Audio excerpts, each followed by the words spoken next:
Nothing bad can happen. It can only good happen. They're just getting acclimated. You know what that means, acclimated? Water coming here is dead. There's no way we are going to allow a con artist to take over the conservative movement, and Donald Trump is a con artist.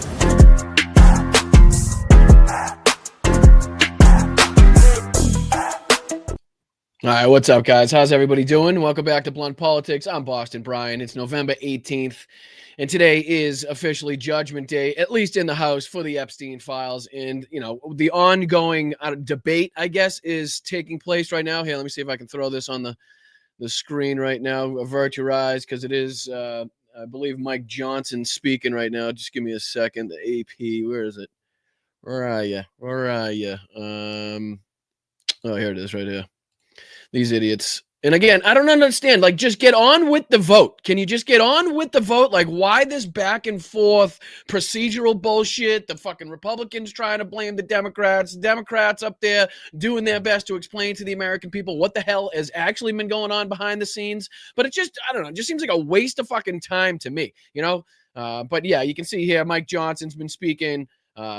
You know, a few people on the Democrat. It's weird to see Massey and Marjorie Taylor Greene and Nancy Mace speaking from the, you know, Democratic side of the podium, the Democratic side of the House on the floor there. But, you know, I mean, it goes to show just how far they've split with their own base, with their own caucus there as it pertains to the Epstein files. But, you know, again, these assholes just doing their best. But, you know, while this is going on, yeah, we got this as well we'll be taking a look at, where Donald Trump just, I don't know, just whole cloth sitting there, buddy, smile to smile, handshake to handshake with one of the worst people on the face of the earth.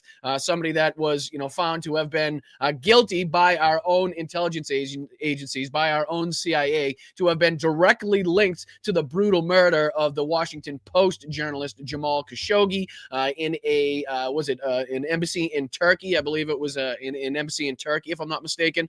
And then Donald Trump here doing more obfuscation, more, you know, more defending, right, for just horrible people in this world, as opposed to, you know, trying to call these people out and putting them in their place. Again, he's calling out more of the reporters. There's an ABC reporter here that, you know, just kind of laid it on the line, asked the question everybody else has been thinking, like, what the hell's going on here? Like, you were linked by our own intelligence agencies to the murder of one of our own journalists, you know, chopped up, brutally dismembered this man. You know, the MBS sent like 15 of his own guys there to make sure this got done, and just allowed to lie in the Oval Office, sat down here next to the President of the United States, allowed to lie through his teeth with absolutely no pushback whatsoever, and actually just applauded by the President of the United States. So we'll be taking a look at that. What else? We got a clip here by CNN talking about, again, Donald Trump's poll numbers and how it's affecting the Republican base, you know, his stance on the Epstein files. And, you know, don't be fooled by this like 180 that everybody's been talking about recently, where Donald Trump now all of a sudden is like calling for the release of all the files, but is still calling it a hoax. Because I believe what's going on here is a lot of politicking, is a lot of, you know, people behind the scenes telling Donald Trump that he was going to get his ass kicked in today's House vote. You know, on the release of the Epstein files, and there was nothing that he was going to be able to do to stop it. So in order to save face, in order to allow these Republican politicians in the House the ability to vote with this, amendment here, and to vote with the release of the Epstein files. And again, this will have to go to the Senate and then again be signed by the president himself, which is going to be something to behold if we actually get to that point where Donald Trump is forced to sign into law, you know, the release of the files that inevitably could bury him, could put him, you know, out of the political sphere, out of the political situation for, you know, for good. But, you know, that's a long time to come. Again, in case anybody's not really up to speed on what's going on today, the House is going to vote on it. If it passes the House, it will go on to the Senate. Of course, what we expect is that, you know, because Donald Trump is allowing the Republicans now to vote on, because he's now said that he's, you know, all for the release of what he's calling, again, still a hoax, which makes absolutely no sense. Why are you investigating a hoax? Why are you calling the release to files if you're still calling it a hoax? Like, again, makes absolutely no sense. But again, I think what's going to happen here is he's going to, allow it to pass the House, and then the Senate is going to do their dirty work. They're going to try to muddy the waters in any way possible, or Donald Trump is again going to, stall the train. He's going to, put some sticks in between the spokes of the bicycle in order to make it stop. Make it seem like it's going to go a little further. Make it seem like, after it passes the House, this is what they want. This is what's going to happen. And then I guarantee something's going to be thrown. A monkey wrench is going to be thrown into the works. Something's going to happen from now. If it passes the House, from the time it gets to the Senate, and even after that, if it passes the Senate, from the time it has to get signed by Donald Trump, something will happen. You can guarantee it. There's definitely politicking going on behind the scenes, because again, it doesn't make sense that you would still, to this day, I believe he said it today in one of these meetings, that it's a hoax. It's a Democrat hoax, but we also are calling for full transparency and full investigations into Bill Clinton and all of these other people that have ties to or Democrat affiliations, according to the Republican Party and Donald Trump. So there was also a meeting here. Let me throw this back on the screen. There was also a press conference today, another press conference with people like Ro Khanna, Marjorie Taylor Greene, Thomas Massie, and the victims of the Epstein, abuses, the Epstein criminalities that have been going on. So we'll be taking a look at a couple cases there, a couple clips of what happened there, what was said there. And then we'll be diving into a few more of these, MAGA Civil War clips that we've been talking about as well. This time Tim Dillon coming out and just saying that MAGA is dead. Same thing that Nick Fuentes is apparently saying. Nick Fuentes calling out and saying that MAGA has officially died. So, we don't have to get too deep into any of those. But yeah, we'll be taking a look at that. And obviously a couple more of these clips from Donald Trump's, fucking ridiculous and criminal meeting with a terrorist in the White House. And this is the moment where he's asked that question. I think I have it pulled up. Let me see. I think I have it pulled up. Right here for you guys, so we can dive into that. What do you guys want to dive into first? Again, let's see. I think Jamie Raskin's speaking on the floor right now. So why don't we dive into just a minute of that, see what's going on, see how close we are to a vote, see how close we are to some actual action going on in this situation, and then we can dive into a few of our other stories here. So here's Jamie Raskin. Changed his mind. He's pretty fired up. And the Epstein file must be released. Moreover, if the president is serious about what he's saying, he's got the power to release the Epstein file right now. Nobody's stopping him. It's within his possession. It's within his control. He can release the whole thing, and he can redact the names of the victims and others who are innocent. I mean, that's a great point. That still, I think I heard a few people make it. Robert Garcia was making this point earlier. Like, this whole rigmarole, this whole bullshit, this whole process that the Republicans seem like they're going through to a T. Like, Donald Trump has the ability right now, if he wants to release the entirety of these files. Again, redact what you want to redact as far as the victims' names. But again, you have the ability right now, without going through any of this bullshit, to release this. But unfortunately, this is the process that we're left to go through in order to force this administration into some action. So again, great point here made by Jamie Raskin as well. Cabinet appointment in the Trump administration. Alex Acosta had a 60-count federal indictment ready to go against all kinds of people for an interstate sex trafficking conspiracy with solicitation, with child sex abuse, all of it. And he traded that 60-count federal indictment for one count. Sorry, I didn't mean to hop right into it. My state apologies. court. I didn't mean to hop right into it like that. Thank you to all the mods, and thank you to the chat for being here day in and day out, showing up and contributing financially to this show and helping make sure that we continue to get this show shared out there and people liking and subscribing. So I apologize. I just a lot going on today, so I wanted to jump right into it, but I want to make sure you guys get your shout out and your your show of appreciation as well. So thank you guys, all the mods, everybody in the chat. Make sure you hit that like button, subscribe to the channel, Venmo up in the corner. You can become a channel member just underneath me, patreon.com/BostonBrian, and all the other good things too as well. Shit, my bad. Let's go. Is the United States of America. Even the British monarchy wouldn't put up with this. How about the American democracy? How about we say, no way, we're not going to allow this cover up to go on for one day more. And I'm glad the president changed his mind after pulling out all the stops to try to get one of our Republican colleagues to change their mind, to remove their name from the discharge petition. He gave up. Lauren Boebert and Nancy Mace in that meeting that we were talking about in the Situation Room. Fuck, I keep stopping it when it was just muted. Situation room in the White House and say, no, she wasn't going to be bullied. No.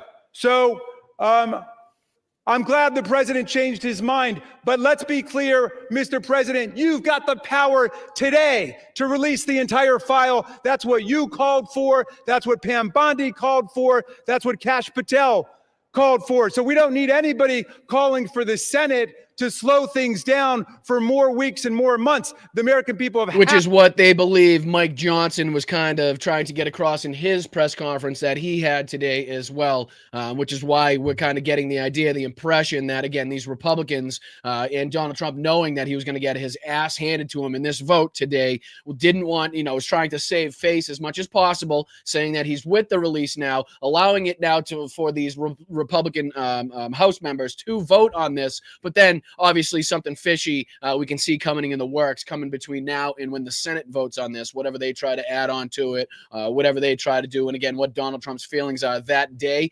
in allowing this stuff to come out, or again, calling it a hoax, but still investigating it, which makes no sense whatsoever. Documents are related from Epstein release. What have my Democrat colleagues done? They selectively leaked and I just don't understand. Again, we don't have to dive into all this, but I just don't understand. It's good to see that the Democrats have their opportunity to get up there and speak their piece. But again, does anybody else just see this as like a humongous waste of time? Like the American public and the victims and people that have been watching this nonstop want one thing, and that's accountability. And that starts with this House vote. So why don't we just get on with the House vote instead of, 20 minutes here, 40 minutes here of Jim Jordan and fucking James Comer and shit trying to get up there and slashing into what they believe is their, the Democrats' narrative that they have going on. It's just, I don't know. Let's just get on with the vote. Let's see some fucking productivity here from this, from this Congress, and let's just get the wheels spinning. That's just my theory. I just feel like, enough is enough. And, one side is trying to say that the other side is politicizing the entire event. Meanwhile, we're sitting there having 40, 55-minute debates on what the hell, who's most wrong in this situation. When at the end of that fucking time, at the end of that rainbow, is the actual vote, is the actual meaningful part of this whole thing. So again, sometimes this is great to have their opportunities to go back and forth. I don't believe this is one of those things. I think we've waited fucking far too long for any, for anything any action to happen in this situation. So let's just get on with it. Is my fucking is my feeling. But again, at the same time that the House is debating and going back and forth before their vote, what's taking place at the White House? Again, Donald Trump meeting with, the worst of the worst because of his crypto dealings, because of his family dealings now with the people of Saudi Arabia, with, with other leaders in that area, and, the financial benefit to the Trump family brand that they get out of this. Again, it's been, 7 years since this guy's made a trip to the United States. And not long after his last trip was when Jamal Khashoggi was actually brutally murdered. And a lot of people are outraged. A lot of people are outraged that this man has been afforded this visit. He was given the military jet flyover, again, the red carpet laid out at every opportunity for the worst of the worst. And this is where I believe he's asked by the ABC reporter, about Jamal Khashoggi, and Donald Trump steps in. He doesn't like the fact that his buddy, his dear friend, his buddy old pal, that he's, chiming it up with here, is getting questioned and is having to, being forced to answer tough questions in his presence. So let's take a look at this real quick, and then we'll go on to see what the victims of Jeffrey Epstein and the rest of these monsters had to say in their meeting with, again, Ro Khanna, Marjorie Taylor Greene, Thomas Massie, in their press conference. And a few other details that we have to get into. So let's take a look at this real quick, and then we'll get into, exactly what's going on with Donald Trump, the Epstein files, and what it's looking like and how it's affecting the Republican base and his support in the Republican base. So let's dive into this. Why can't I get full screen? What's this one? Theater mode? No, full screen. Is that full screen? For some reason, it doesn't look like it. All right, let's dive into it. Mr. President, is it appropriate, Mr. President, for your family to be doing business in Saudi Arabia while you're president? Is that a conflict of interest? And Your Royal Highness, the U.S. intelligence concluded that you orchestrated the brutal murder of a journalist. 9/11 families are furious that you are here in the Oval Office. Why should Americans Who are trust you you? with? So Donald Anything Trump you- already chiming in right there to ask his famous question now, what he loves to ask, who are you with? And then based upon the response is how I guess these reporters are treated. I don't know. It's just no matter what, now he's going to call her fake news, as you'll hear in 2 seconds. But not happy that, again, the person that he's going to be possibly receiving billions of dollars from in the background through his cryptos, from his illegal dealings, is now being questioned about his involvement that the CIA found was, he was credibly involved, deemed he was responsible for this action. Again, being questioned by that Donald Trump not allowing it to happen. Same to you, Mr. President. Now, who are you with? I'm with ABC News, sir. You're with who? ABC News, sir. Fake news, ABC fake news. One of the But the worst. question is One of the legitimate, worst sir. in the business. But I'll answer your question. Thank you. I have nothing to do with the family business. I have left, and when I've devoted 100% of my energy. What my family does is fine. They do business all over. They've done very little with Saudi Arabia, actually. I'm sure they could do a lot. And anything they've done has been very good. That's what we've done. We've built a tremendous business for a long time. I've been very successful. I decided to leave that success behind and make America very successful. Lies through his teeth, lies. Again, the first administration, his first term, people were actually in place to make sure, or at least the fucking the faintest, I don't know, I don't even know what the hell, like the camouflage of him, divesting from his companies and, handing it over to Eric and handing it over to Don Jr. At least there was like a few people still left in there to make sure, like, just the optics of that were not, for the American people to chomp. This time, nobody's in place. Ain't nobody making sure that this guy's divesting from anything. He's doing absolutely anything he pleases in broad daylight, in front of your face, whether it's crypto, whether it's fucking perfume schemes, or whether he's selling fake watches for $100,000. Doesn't matter. NFT cards, whatever the hell he's got, he to make a buck off of, he's going to make a buck off of that. And again, this is just his money cow, his cash cow that he's got sitting next to him, and he doesn't want that relationship, put in jeopardy by these questions now being posed by the American media here. And I've made America more successful by far than it ever was. Another lie, obviously, just doesn't even need to be combated at that point. And that it ever could have been, no matter who was president. There would be nobody bringing in $21 trillion. And there still hasn't. You right now.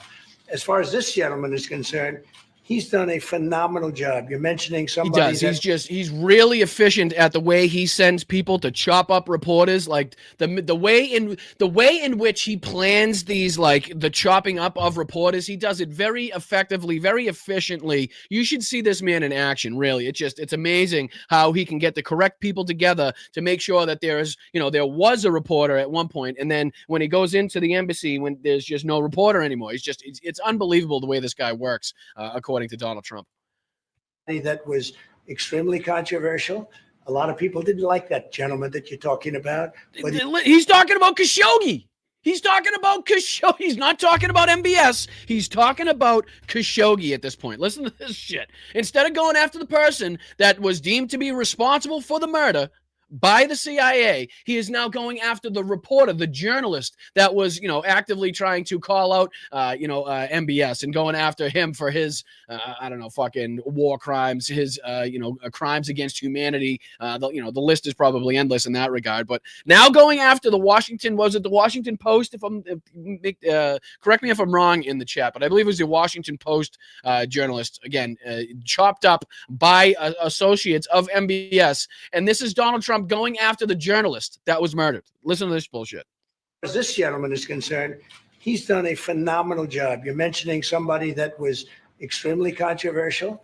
A lot of people didn't like that gentleman that you're talking about. Whether you like him or didn't like him, things happen. But he knew nothing about it. And we can leave it at that. You don't have to embarrass our guest by asking a question like that. Again, Donald Trump running cover for a brutal mass murder. Okay, let's see here. MBS, CIA, Khashoggi.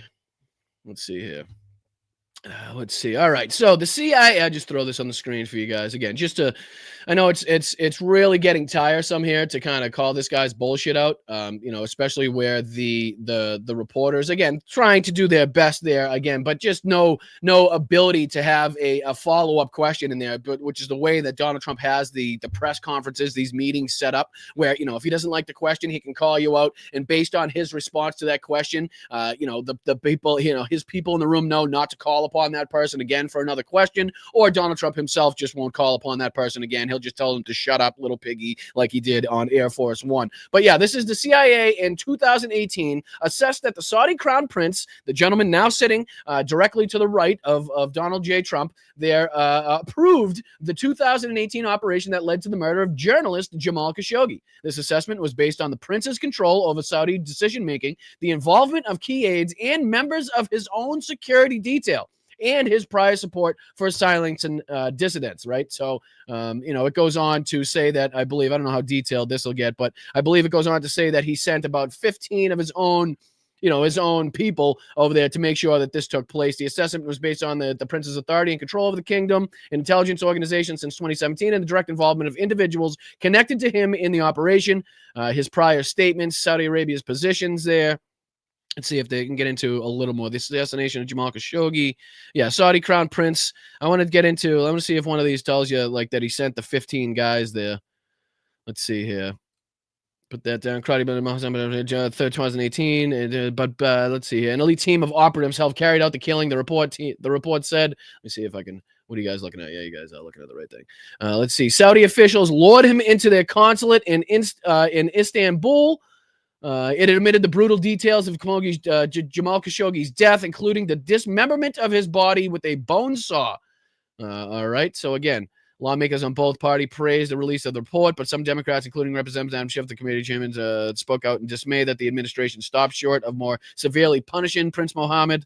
Again, the guy now sitting to the direct right of the president. The 2018 assassination of Mr. Khashoggi and the brutality of his death, detailed in news reports at the time, shocked the world, and it disgusted American officials, including the CIA director at the time, Gina Haspel. According to the current and former intelligence officials, Ms. Haspel and the other American officials listened to a recording obtained by Turkish intelligence that not only captured Mr. Khashoggi's struggle against Saudi agents and his killing, but also the sounds of the saw being used on his body.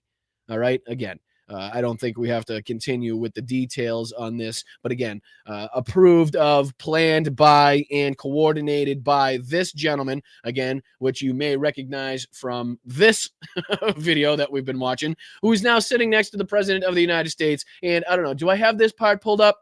Let me see, because they have, oh yeah, check this out, because this is how we treat, again, people in the White House, brutal murderers that, again, are responsible for killing American journalists who, again, are just trying to report on their crimes and call them out. But this is what Aaron Rupar calls totally normal, nothing to see here. Check this out, right?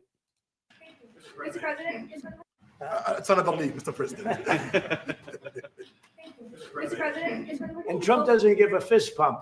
I grabbed that hand. I don't give a hell where that hand's been. I grabbed that hand.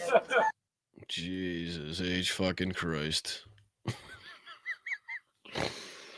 Oh, what are we doing in this country? What are we doing in this country? And I don't even think that's the end of it. I think there's more. Hold on. There was this one too, I believe. See if I can put this one back on the screen. There was that one. Yeah, this is, I think this is where MBS responds. I think I can play it on this one as well. Let me put this on, because I think he has a response to this where he kind of answers and lies and says, like, yeah, we looked into it. We had nothing to do with it, but we investigated. We're fixing things, and we want to move on from there. Again, just absolute nonsense considering what we already know. Yeah, check this out. Just yes, Mr. President, allow me to answer.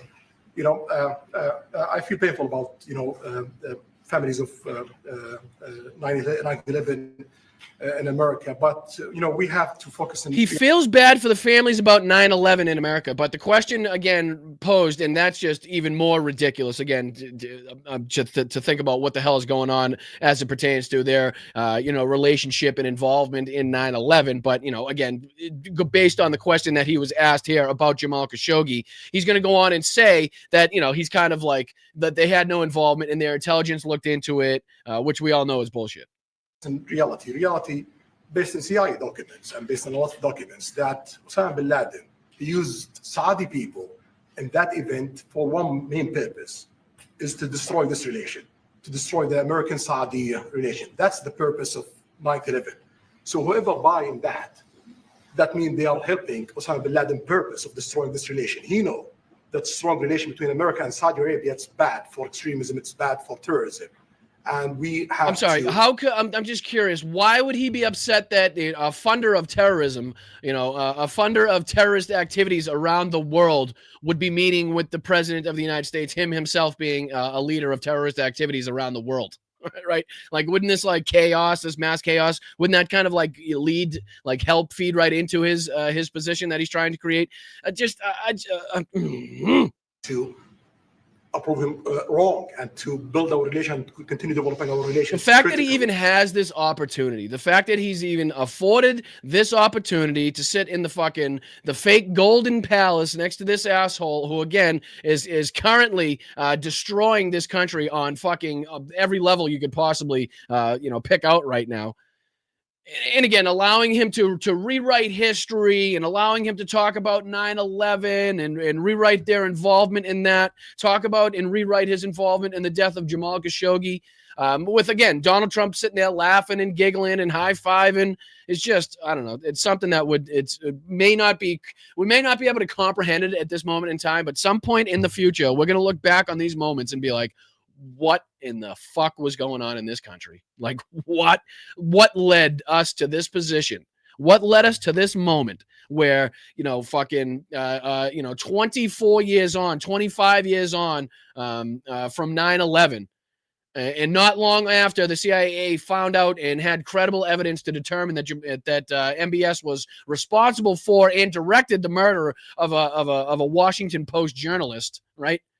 Is he now sitting back in the White House, in the best position that he's probably had in all of his time as ruler of Saudi Arabia in terms of his relations with the United States, because Donald Trump knows that he can grift, he can feed, he can get money from him, and that he loves the power and the money and the finances that this guy has. So he kind of the same thing with Putin, the same thing with Kim Jong-un. He loves the power that these dictators have. He loves the control that they have over their people. And he loves the way that they can just kind of rob, steal, and cheat at will. And nobody can kind of tell them otherwise, right? Nobody has the power or the ability to either call them out, report on their activities, ask for a leadership change or anything like that because of the power that they have over their people. But yeah, he continues on here. Critical in the safety of the world. It's critical against extremism and terrorism. About the journalists, it's really. All right, so here's where he goes on from 9/11, again, from 9/11 and Saudi Arabia's involvement there to their involvement, again, in killing Jamal Khashoggi. And this is where he tries to rewrite history a second time in front of Donald Trump without any pushback, without anybody calling him out, without anything. Painful to hear, anyone that been losing his life. You know what's painful? You know what's fucking painful, MBS? Is a sawbone on the fucking femur. That's what's painful. You know what's painful? A sawbone taken off your fucking head. That's painful. You know what's painful? A sawbone removing your feet one by one. That's fucking painful. Right? You know what's painful is for the family of Jamal Khashoggi to be told what happened to his body, to be, maybe possibly hear the fucking recordings of what happened, the brutal murder. That's painful. It's insulting to my intelligence. It's fucking infuriating, and it's insulting to my intelligence and the intelligence of the American fucking people. It's insulting to the intelligence of the intelligence communities in this fucking country. To sit here and try to portray like you're in some way distraught over this, the same thing that you yourself fucking gave the okay for, you sanctioned yourself you sent the people to do yourself. And now he's going to sit here in the White House next to Donald Trump and tell us how painful this situation was and how, you know, they did their investigations and they're trying to make themselves better. Why would you make yourselves better? You did everything you wanted to do. Step 1 through 10 in your plans was followed through to a T. So much so, and to such great effect that you are now, not long after that, in the grand scheme of things, sitting side by side with the president of the United States, again, in the best position, relationship-wise, that you have been since the time you took office, or since the time you fucking started ruling your country, whatever you want to call it. But here he goes again with the rewriting of history as far as Jamal Khashoggi. No real purpose or not an illegal way, and it's been painful for us in Saudi Arabia. How? I mean, again, he's literally telling us that the man was killed for nothing. He didn't do anything wrong. He didn't commit any crimes. Now, think of how ridiculous and what a mind fuck this is right now to have the gentleman that instructed that killing, that ordered that murder, to now sitting here and be telling you how like distraught he is and how it's like, oh, unbelievable that this man was killed for no reason whatsoever, other than the fact that he did reporting on MBS that MBS didn't find flattering, or that he didn't want people to understand or people to know, on the foreign stage, right? Just how, like, oh my God. That been losing his life for, no real purpose or not an illegal way, and it's been painful for us in Saudi Arabia. We've did all the right steps it's been painful for us in Saudi Arabia. We've done all the right steps. This is the man that literally took the steps in order to make this murder a thing. Is now telling us, now being allowed to tell us, I should say, allowed to rewrite history in the fucking Oval Office at the White House, telling us that they did everything possible, they had no involvement. Investigation, etc., in Saudi Arabia, and we've improved our system to be sure that nothing happened like that. Meaning nobody in the future. We've improved our systems, meaning anybody that we dismember in the future, we'll be sure to make sure that doesn't get out to any other intelligence agencies. Like, we'll do a better job at dismembering these people in a more, secretive area, in a more clandestine way, so that the international community doesn't ever find out. And I'm not forced to answer these questions in the future. So yeah, we've done mass improvements. The guy that actually left the information behind, or the guy that actually got us caught, he's been actually killed now too, so we don't have to worry about him either. So he's gone. Yeah, we got another 15, 30 guys out there doing our job. But yeah, don't worry, everybody that's being dismembered at this moment in time as we speak, actually, you're not going to find out about that. So we've improved our agencies to that effect. Just unreal when you think about it. And I know, like, it's so hard to kind of like determine what is kind of the craziest thing, like what's like the most fucking dangerous thing we should be focusing on right now. But again, we got to throw a lot of these things pretty high on the list. It really is mind-blowing to see where we are in this country, to see how far that we've fallen, to see what Donald Trump has been allowed to get away with, what he like the power that he feels like he now has to get away with all this shit, in broad daylight, I should say, right in front of your face. It's not like he's trying to hide this shit. It's not like he's trying to get, like, the only thing he's really actively trying to hide right now is the Epstein files. And we can see how that's going. Why don't we check in, see how that's going? Oh, all right. Here we go. What's this? So we got a vote here. Let me get out of the way. So it looks like Republican yeas 170, Democratic yeas 170. Who the hell was the nay? We got one Democrat nay. Does anybody know who the no vote was? Anybody been watching this on the side? Because that raises some questions, right? Who the hell would vote no? We don't even have a Republican to vote no. Why would they be a fucking, oh, yeah, I wouldn't put it past Fetterman, but he's a senator. This is a House vote, right? If I'm not mistaken.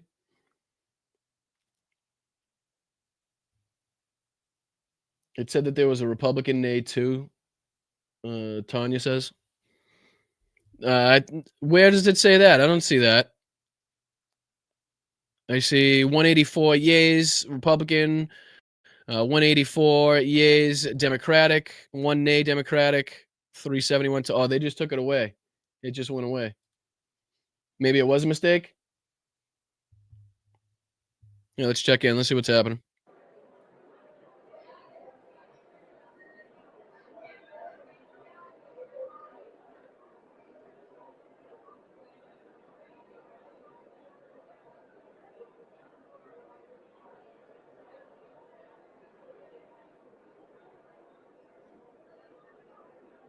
So it looks like it's still ongoing, still counting up there. The tick is still going up on the Republicans and Democrat votes. No nay votes as we expected.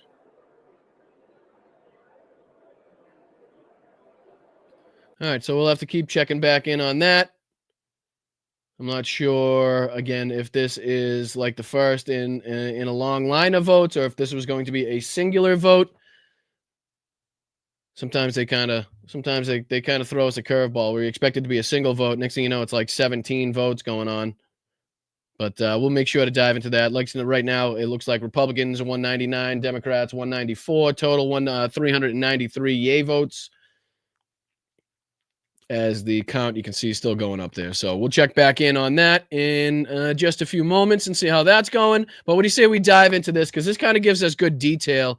Why is all of a sudden I can't get into like full screen? Oh, there we go. I was going to say, why can't we get into full screen mode? But here it is, talking the Republican base. This is titled "The Republican Base Was Against Donald Trump on the Epstein Files." Right now. So again, another reason as to why we might be seeing that, you know, the politicking going on with Donald Trump again, like kind of giving in to this whole thing. All right, I'll say I'm okay with the release of the files, and then we'll just kind of we'll have to slow it up somewhere else in the future so that, you know, again, these Republican, the Republican colleagues are allowed to have their vote on there, not be fucking destroyed in their communities when they go home, not to be primaried for sure when they go home if they were to vote no on this amendment, on this on this vote here. But again, this is trying to detail a little bit of how this has affected Donald Trump and his base. I haven't dove into any of this. I just kind of want to see what they're talking about. I think this is another Harry Enten, who I'm not a huge fan of, but, you know, again, if he's going to show us how this is bad for Donald Trump, I'm willing to listen. So what do you say we dive into this? Hit that like button.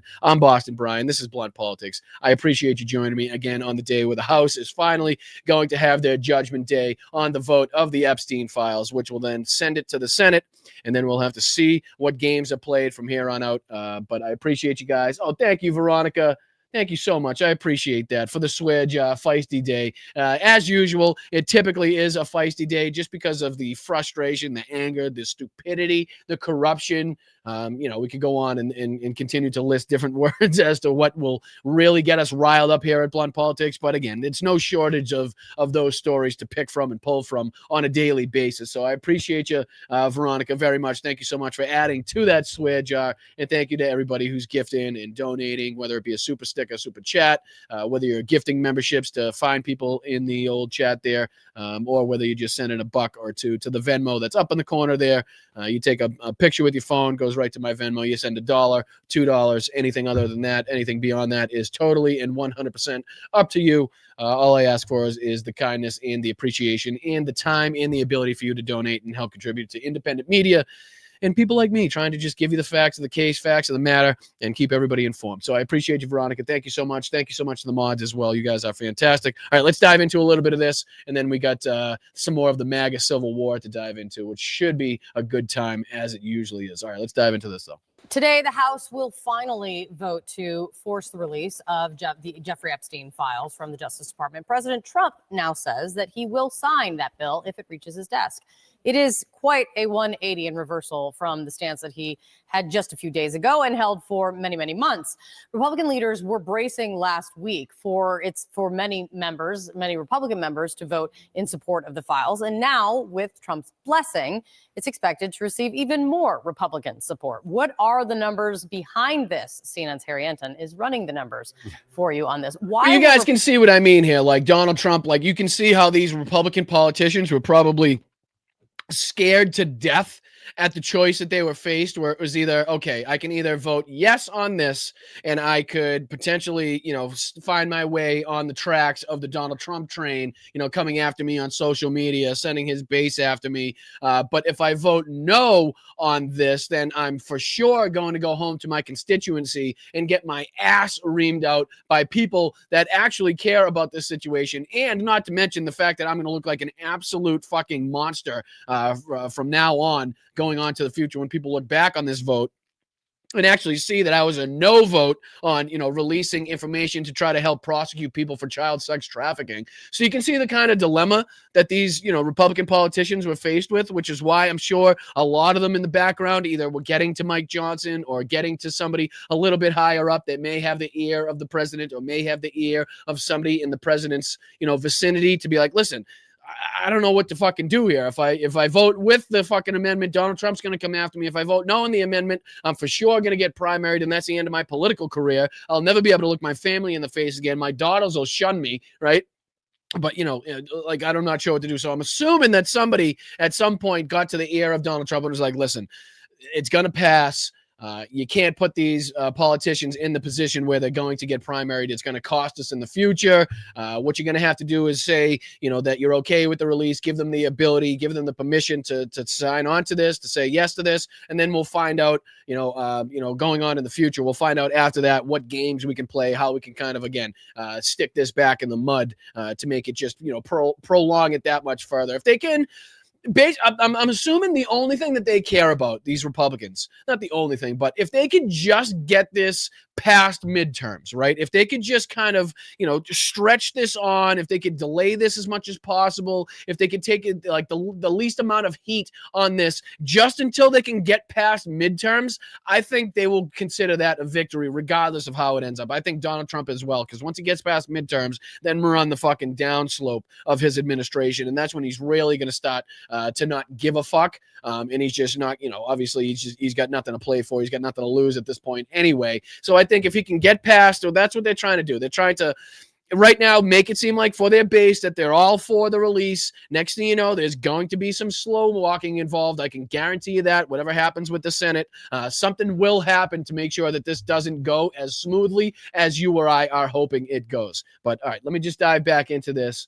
But I just, I kind of wanted to bring up that point where you can see where these politicians have been, kind of put in a tricky position by Donald Trump. And this is, I believe, tacit permission by Donald Trump, noticing and recognizing that he was going to lose this vote regardless. And now what he's going to do, he's going to say that, yes, the Republicans came out and voted for this because I told them to, right? Because I gave them permission. Like, I'm the one that said to release these. So that's why they voted. When in turn, he knows that they were going to vote for it anyway, or at least the majority, at least enough of them were going to vote for it to allow it to pass. And then he was going to look like a bigger jackass, right? So you can see the politicking going on behind the scenes and how they're trying to play favor, knowing what they know is going to happen, and then trying to get the best and most favorable outcome, at least in the eyes of the media, at least in the eyes of the base from that. Republicans willing, from the numbers that you see, on this one to go against what Donald Trump wanted? Usually Donald Trump has his pulse on the Republican base, but he did not on this issue. Because what are we talking about, Kate Baldwin? Well, GOP on the Epstein files. Approve of Trump. We're used to seeing approval of Trump among Republicans being 85, 90%. But when it came to the Epstein files, look at this, just 44%, south of 50% of Republicans actually approved on Donald Trump when it came to the Epstein files. Compare that to this. What was the percentage of Republicans that wanted all of the Epstein files released? 67%. So what we were I'm actually still kind of surprised at even the 44%, if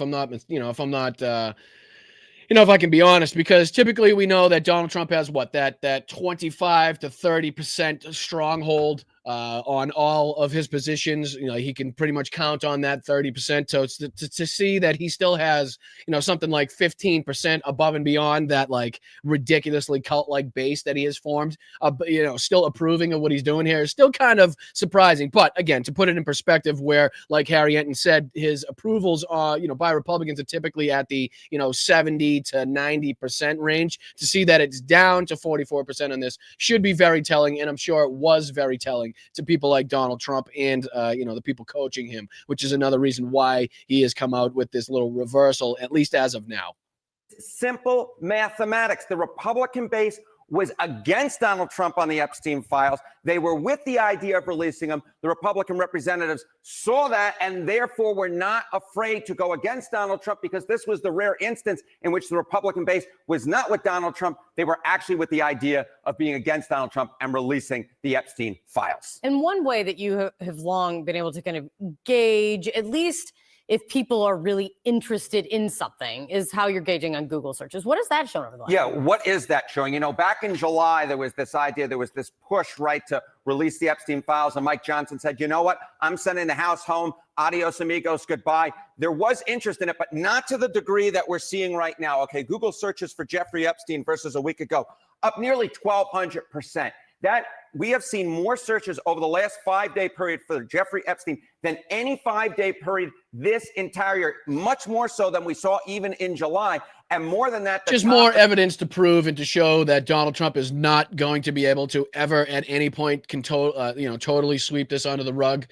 He's not going to be able to save anybody that he's trying to save, including and up to himself in this position. That the Republicans are not going to be able to hold this fucking, this note in the glass jar anymore. Like, it's out. It's out. The toothpaste cannot be put back in the tube. It's over. And again, it's just the question now is how much time it takes for us to get our hands on all of this information. And again, who is potentially implicated? Who else is potentially implicated in these files? It is what it is. And again, you can show just by the interest of the American people, the disapproval of the Republicans in this case, and just how at least on this topic, it's pretty overwhelming as to what the American people want to see. And that is accountability, that is justice, and that is for these ladies as well. So we might as well jump into, good segue there into this press conference that the victims had, again, with people like Ro Khanna, Marjorie Taylor Greene, Thomas Massey. Another one of these great showings where they're able to get their voices heard, where, again, Ro Khanna, Marjorie Taylor Greene, Thomas Massey coming out in support of all this. This was, I believe, this morning, if I'm not mistaken. So we can take a look at a few of these moments. Here's Ro Khanna from this morning, giving his 2 cents and talking about, how important this is to him. So let's take a look at this. And you had rich and powerful men, some of the richest people in the world, who thought that they could hang out with bankers, buy off politicians, and abuse and rape America's girls with no consequence. Because survivors spoke up, because of their courage, the truth is finally going to come out. And when it comes out, this country is really going to have a moral reckoning. How did we allow this to happen? There should be no buildings named after people in this Epstein class. There should be no scholarships named after them. They shouldn't be enjoying the perks of being affiliated with corporations or universities or writing op-eds or being lionized. And that's if they're Republican, Democrat, Independent, blue, purple, pink, yellow, orange, fucking American, Irish, Indian. I don't give a fuck what they are, what company they're the CEO of, how much money they have in their fucking bank accounts. And I've been saying this from the start, and I believe that's why Democrats, kind of can't. That's why I don't believe this Republican bullshit about the Democrats, their talking points that they have about this are sticking, because I don't think there's anybody on the left that is unwilling to call out anybody, whether it be Bill Clinton, whether it be fucking, anybody else that deemed to be either affiliated, associated with, liked by the left. I haven't seen anybody unwilling to call these people out, which is why I don't think it's sticking. The Republican talking points are sticking the way that they want them to, as opposed to the way that they've been talking about this as a complete and utter hoax. You get Kash Patel coming out and pretty much dismantling the credibility of the victims at his House meeting that he had, which was utterly disgusting. But again, these people it's remarkable to me to see that they're able to lionize them. But again, it's also good to see that their rhetoric and their talking points aren't sticking, because of the fact that we continuously say, I don't give a fuck who's on the list. I don't give a fuck if they're tall, short, fat, young, old, Republican or Democrat, independent or purple. I don't give a shit who you are. Lock them up, put them in cuffs, throw away the fucking key, give them the trial that they fucking deserve, give us the evidence, and then let's fucking lock them all up. I don't care who it is. I'll throw them away myself. I'll throw them right in the trash myself. And many of the survivors will tell you some of these people still are celebrated in our society. And this is along the lines of what he's saying, and I 100% agree with what Ro Khanna said here. Nobody that's involved in this should have a fucking stadium named after them. Nobody should have like a wing of a hospital named after them. No scholarship should be named after them. They should have no affiliation with any companies. They shouldn't be paid any dividends from any bullshit. Nothing. They should be totally fucking shunned from society if, if they're not locked up already, right? If they're not fucking, if they haven't even committed crimes worthy of them being locked up, even being named and related to this should be enough for you to be shunned from society. And that's exactly what I want to see happen to fucking the MAGA merch, the Donald Trump flags with him with the fucking six-pack riding the Velociraptor with Rambo's gun on it, right? I want those things to be like the epitome of embarrassment for the MAGA cult in this fucking country. I want to, at one point, have them be so embarrassed, so utterly ashamed that they ever flew those flags, that they ever wore those fucking hats, that they ever supported that party,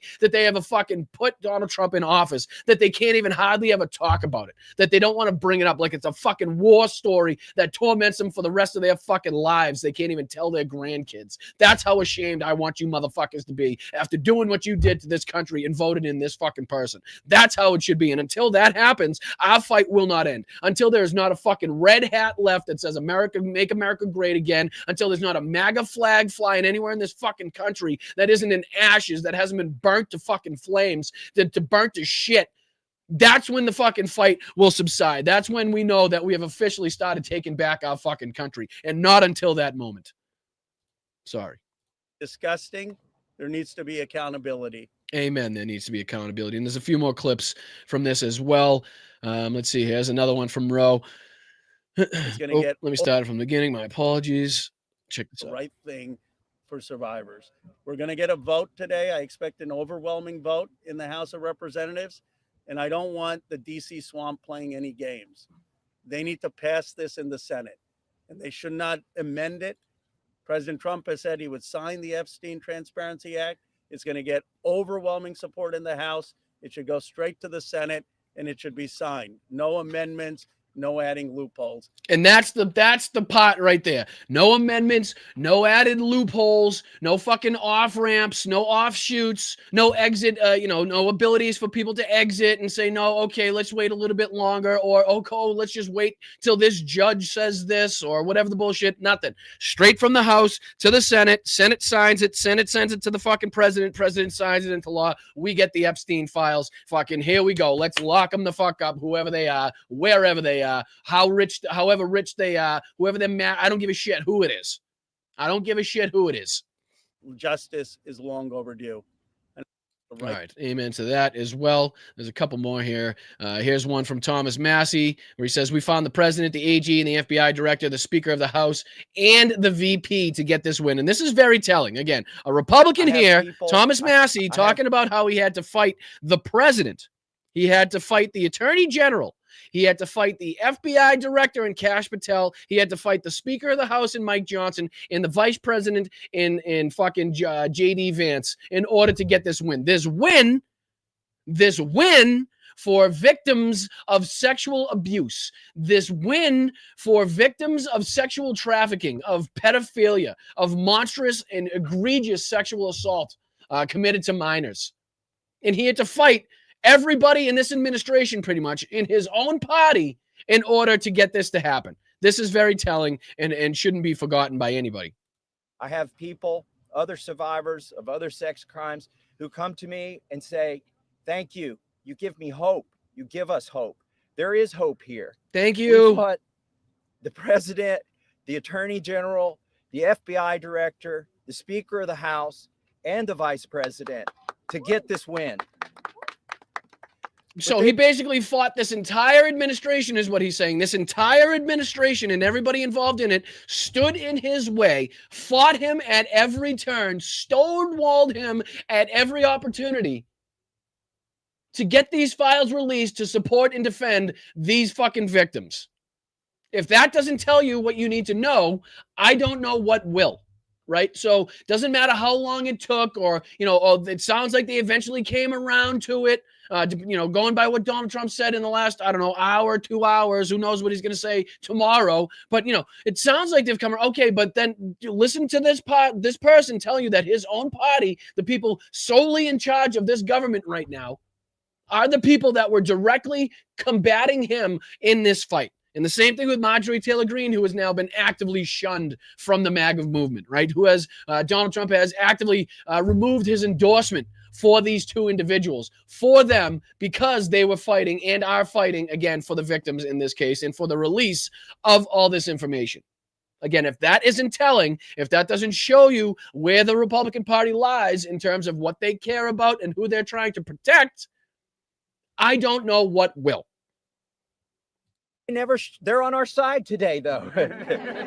So let's give them some credit as well. And again, said fucking incredibly facetiously, right? I mean, the giggles and the laughs coming from the background, just at the sight, the sound of Thomas Massie being like, well, they're on our side now, right? It's just, it's a joke to them because of how hard they've been fighting, how hard they've been standing in the way of what they've been trying to do. And now all of a sudden, because Donald Trump and Mike Johnson knew that they were going to get their fucking asses kicked once again in this vote, and it was going to look very bad that they were just out of work for 40-something days, and it was going to look very bad that Donald Trump's been calling this a Democrat hoax, and they were going to have Republican colleagues sign on to it, that now that they were forced to flip the script, they're forced to now say, okay, well, no, it was because that Donald Trump said he wants these released that these Republican, congressmen and women signed on to this. They were able to sign on to this, as opposed to the other way around. They were going to sign on to it, which made Donald Trump have to kind of flip script on that one, right?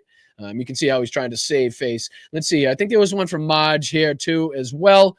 And again, this is very important to talk about as well, because I think there's a lot of people here trying to dive too deeply into the split, not the split so much that Madge and MAGA has seen, but trying to allow Marjorie Taylor Greene to rewrite, I don't know, her history or her credibility, to try to regain some favor with the American public in this. And I think we can call her out and continue to tell people how dangerous she is for what she said in the past, how ridiculous her beliefs are, how she's still willing to support Donald Trump, while also using the rift and the split and the fight between her and Donald Trump to our political benefit, right?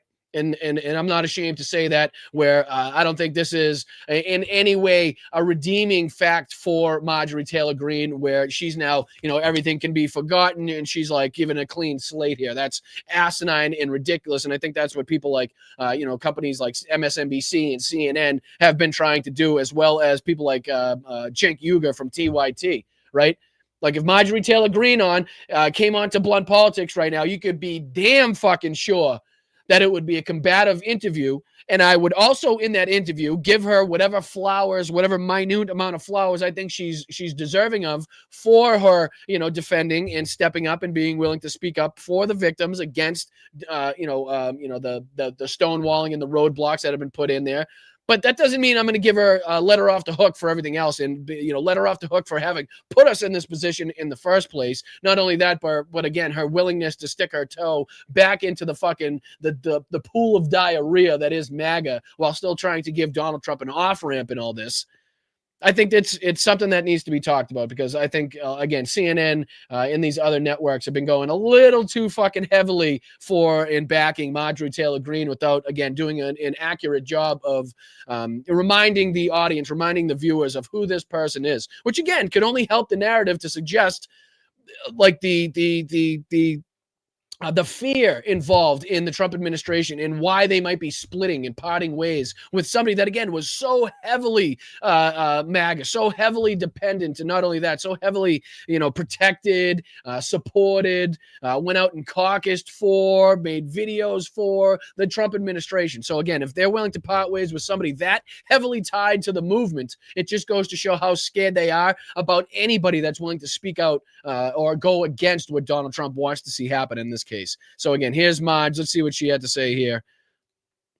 And that's what we did by fighting so hard against the most powerful people in the world. All right, Mozart, I'll check back in. Let me check back in. Mozart said they just voted. The vote just stopped. Let me see here. Go back in. share this with you guys. So it looks like on agreeing to the resolution, so this must be a new vote, I'm assuming.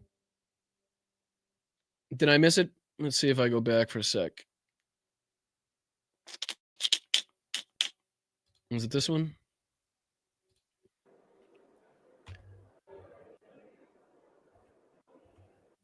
No, it can't be that one either, because I doubt 211 Democrats voted no on it. I can tell you, I can tell you that much. Let's see. Does anybody speak? Give us some information. Ordered. The question is on 17. The nays are 211. On this vote, the yeas are 217. The nays are 211. The previous question is ordered. The question is on the adoption of the resolution. Those in favor say aye. Those opposed say no. No. In the opinion of the chair, the ayes have it. Speaker. For what purpose does the gentleman from Massachusetts rise? I ask for a recorded vote. A recorded vote is requested. Those favoring a recorded vote will rise. A sufficient number having risen, a recorded vote is ordered. What the hell? No, see, this is where they lose me in this bullshit. This is where they lose me in this whole process, right? Like, can't just be simple. Can't just be like a vote, one vote. Or do you vote yes or no? Okay, let's go. It's been reported House passes vote to release the Epstein files. No, I got you. I'm not saying it's wrong. I was just trying to find the moment where they kind of announced it would be, seemingly a big moment, but I just don't see a moment where they come out and say, yeah, it has been said. It has been so voted on. Because then it looks like they go back into speaking more. Senate Joint Resolution 80, providing for congressional disapproval under Chapter 8 of Title 5 United States Code of the rules submitted by the Bureau of Land Management relating to national... Put me to sleep in about 5 seconds. But again, it has been reported. The House has voted to release, or at least done their part on voting to release the Epstein files. Now, according to reporting, this will now go on to the Senate. And then we'll see what, amendments, what loopholes, what bullshit, again, is put in place as a roadblock to this being released now that the House has kind of voted on this. Now, what was the final? Let me see if I can find. I could probably find this in 2 seconds. Let's see. Let's see here. News. It says U.S. House passes bill. Let's see, what were the numbers? Was there actually a no vote, or was that just a mistake like we kind of thought? Bill compelling U.S. justice to release the well, the vote came months after. Yep, we saw that. Yep, we saw that one. It doesn't look like anybody. Oh, no, it does look like, what was it, Clay Higgins? It looks like Clay Higgins was the only member. Official House results show the bill passed with overwhelming support as 420 members voted in favor and only one Republican, Clay Higgins of Louisiana, decided to oppose. Now, what the fuck? He's got to come out with a statement. He's got to give us an explanation as to why that would take place. Imagine being the only person. Imagine being the only one on there. For just like the historical reference, just for historical sake, to have people be able to look back on this and be like, yeah, who's that one asshole?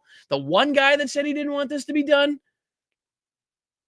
Do a verbal count. Yeah. No, I think that's sufficient enough. I think the amount of headlines that I've seen saying that they have passed, of course. I just thought they would be like, I was kind of expecting like a clap or like a celebration, and maybe there was, and I just missed it. But again, I'm not going to dive through the 14-hour C-SPAN coverage to try to find that one moment. But yeah, the House passes the bill, 427 members in favor, one against. Yeah, El Rondo says Clay's got some splaining to do, and I'm sure he's got some. I'm sure he's got his what he believes is a real reason, a real justification as to voting no on that. I just haven't heard as much yet. All right, let's see if we can dive on now that we know that the House has passed that as we suspected. Where did we leave off? Was it Marge we were talking about? I forget now. Was it over here? No, I think it was over here. Yeah, all right. Yeah, here's what we're talking about. Here's where we're talking. Let me put this back on the screen here. Make sure you guys are seeing the right thing. Hey, Mark, thank you, brother. Shame Matt Gaetz is not there to hold Clay Higgins' hand in moral support. Thank you, brother. I appreciate that. Shout out to you. Shout out to you. You guys crack me the fuck up. All right, let's see what else she has to say here. Even the President of the United States in order to make this vote happen today. I was called a traitor by a man that I fought for 6 years for. And I gave him my loyalty for free. I won my first election without his endorsement, beating 8 men in a primary. And I've never owed him anything, but I fought for him for the policies and for America first. And he called me a traitor for standing with these women and refusing to take my name off the discharge petition. Let me tell you what a traitor is. A traitor is an American that serves foreign countries and themselves. A patriot is an American that serves the United States of America and Americans like the women standing behind me. And I want to tell you that this only became possible today because the American people whom we serve as representatives here in Congress demanded that this vote happen, and they put more pressure on every single elected politician in this city than has ever been put on them. And today you are going to see probably a unanimous vote in the House. You might want to talk to Clay. You might want to talk to your boy Clay about that unanimous thing. To release the Epstein files. But the real fight will happen after that.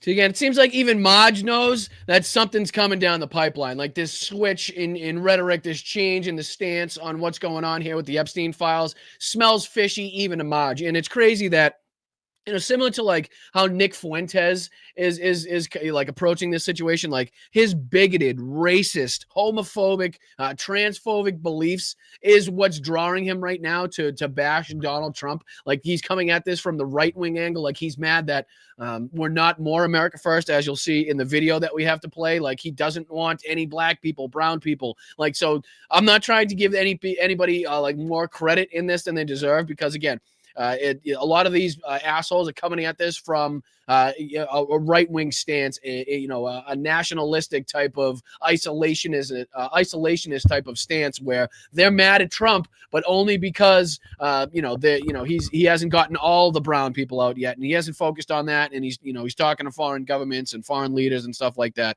So again, we have to make sure to dissect all of these people and why they find themselves on the opposite side of Donald Trump at this point. And a lot of it is not because their beliefs match up with our beliefs. What they want for the American people matches up with what we want for the American people. And we need to make sure that we continuously make that distinction and not make it seem like, we're all of a sudden aligned with people like Thomas Massey, Marjorie Taylor Greene, these fucking, these psychopaths that, only want, a white America, don't want any brown or black people. They don't want gay marriage to be a thing. They want, all trans people to be eradicated and all that fucking nonsense, right? So we have to make sure to continuously put this in perspective. All right, so that was Maj there. I think there was another one. We don't have to continue on with this. This says the real test will be the Department of Justice. Will they release the file, she says. Here's one of the victims here. Let's see here. Put this on. This on the screen for you guys. Put this on here. All right, let's listen to this. And to the President of the United States of America, who is not here today, I want to send a clear message to you. While I do understand that your position has changed on the Epstein files, and I'm grateful that you have pledged to sign this bill, I can't help to be skeptical of what the agenda is. So with that being said, I want to relay this message to you. I am traumatized. I am not stupid. I am traumatized. I am not stupid. You have put us through so much stress, the lockdowns, the halt of these procedures that were supposed to have happened 50 days ago. The Adelita Grijalva who waited to get sworn in and then get upset when your own party goes against you because what is being done is wrong. It's not right. For your own self-serving purposes, this is America. This is land of the free. Land of the free. In 1863, we have a woman on top of the Capitol building represent freedom. I do not feel free today. I don't know if the women behind me feel free today. So I am begging every member of Congress, every representative to step up and choose the chaos, choose the survivors, choose the children, protect the children, all children. You protect all of us equally. Thank you very much for your time. I think there was a few more here as well. Yeah, there was this one as well, and this is a kind of a tough one to hear as well, because this woman is brave enough to stand up there and admit that she voted for Donald Trump. I believe this is the one. I believe this is the correct one that I'm referencing here. But to stand up there, it just goes to show the power of propaganda, right? This just goes to show the power of corporations and agencies like Fox News, like fucking OAN, like Fox Business, like Newsmax, like RSBN, pick your poison as far as any one of those corporations is concerned. But to be propagandized to the point where you're dealing with being a victim of abuse and sexual trafficking and being a victim of Jeffrey Epstein, but being propagandized to the point where you're so kind of deluded, like you're so kind of removed from reality. You've been poisoned. Your mind has been poisoned to such an extent that you're actually been put into the mindset of voting in the same person that was friends with your aggressor, right? The person that perpetrated these crimes upon you for so many years. That the power of money and propaganda and the bullshit in politics can even go as far as to sway, the victims of this case that have been again, just I don't even know, like brainwashed into believing that somehow Donald Trump was the answer, or he was innocent, or whatever it may be, whatever they believed in the case. But I'm not going to sit here and harp on any single one of them. I feel for every single one of them, and I do give her all the utmost credit for being able to come out here and admit that she voted for Donald Trump, as well as saying the other things that she says. But again, it just should go to show us the power that propaganda has, the power that, the mainstream media has when they're lying to people. And again, how gullible people can be, even when they're not trying, even when they don't, see themselves as being gullible. If you don't hear the right information, if you don't find out the correct facts, if you don't, hear what's actually going on, then it can throw you off course. It can throw you off path so far that you see yourself and you inevitably end up voting for a man that was best friends with your the criminal that was responsible for the crimes against you. Right? Isn't that like it's crazy? And things like this will be studied, right? Things like this will be, have to be dissected as to, again, how propaganda is used and how it affects the minds of the masses. And this is not a new development. This isn't new. Again, we go back to the 30s and 40s where the Nazis and Joseph Goebbels knew all about this and utilized it to the best of their ability during their murderous reign.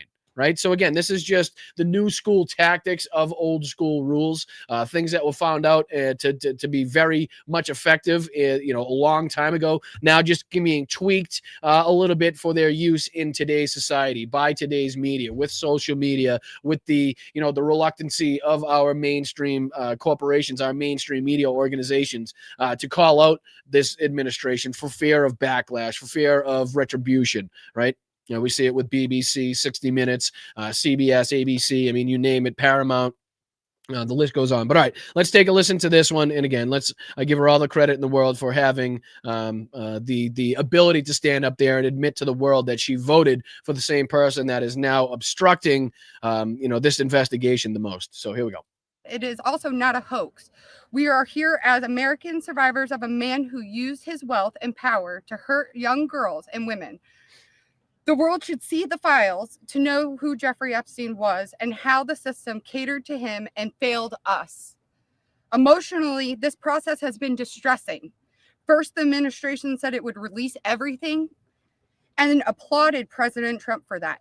Then it fought to release nothing. Now that checks and balances of our democracy have worked and the bill is getting passed to release the files, we are hearing the administration say they intend to investigate various Democrat Democrats who were friends with Epstein, I beg you, President Trump, please stop making this political. It is not about you, President Trump. You are our president. Please start acting like it. Show some class, show some real leadership, show that you actually care about the people other than yourself. I voted for you, but your behavior on this issue has been a national embarrassment. It is time to take the honest, moral ground and support the release of these files, not to weaponize pieces of the files against random political enemies that did nothing wrong, but to understand who Epstein's friends were, who covered for him, what financial institutions allowed his trafficking to continue, who knew what he was doing, but was too much of a coward to do anything about it. And it's wild to me. And again, I'm not harping on anybody, but it's just, it's something that we have to think about psychologically as to how you could ask those questions, how you could be demanding answers to those questions of who knew him, who was friendly with him, who knew what and who did nothing, and then still find yourself in the position to, walk into the voting booth and cast your vote for Donald Trump. Like, it's, again, something that it's going to have to be looked into, something that's going to have to be dissected, like I said. And again, I'm not harping on anybody or faulting anybody, but I think it's fascinating psychologically that those two things can coexist on the same plane, right? It's wild to me that, that's a reality in today's society. All right, let's see if we can hop on here. There's a few more things that I wanted to play. Another one of these Epstein survivors was speaking here as well, so I'd love to play that for you guys. See if I can put this on the screen for you. Play this from the beginning, and here we go. And for too long, truth has been buried, survivors have been silenced, and powerful people have been protected. And today we stand in a moment that will decide whether our government still belongs to the American people or to those who prey on them. Because when mountains of evidence and decades of victim reports across 5 administrations still lead to sweetheart deals or no prosecution at all, this isn't just one case gone wrong. It's an institutional failure on a historic scale, and every member of Congress in this administration must answer for that failure. Okay, another one of them, and I think there was one of them over here as well that I wanted to get to. Yeah, this is a couple moments from the House discussion earlier on. See if we can play. There's one from Jamie Raskin. Let's see. I'll play the one from Garcia first. Let's play this one first, just in case we don't get into all of them. Here's one from Robert Garcia. Thank you. And Mr. Speaker, it's wonderful to hear Republicans and certainly the chairman of our committee finally wanting transparency on this issue. It is time to end this White House cover-up now. Now, we know that Donald Trump has tried everything to kill our Jeffrey Epstein investigation, and he's failed. And now he's panicking. He's about to lose his Epstein vote to force the Department of Justice to release the files. And let's be crystal clear. Trump has the power to release the files today. He does not even need a vote. And he continues to defy the subpoena of the Oversight Committee to release all the files. What is Donald Trump hiding? What is Pam Bondi, the Attorney General, hiding? Why won't they release the Epstein files right now?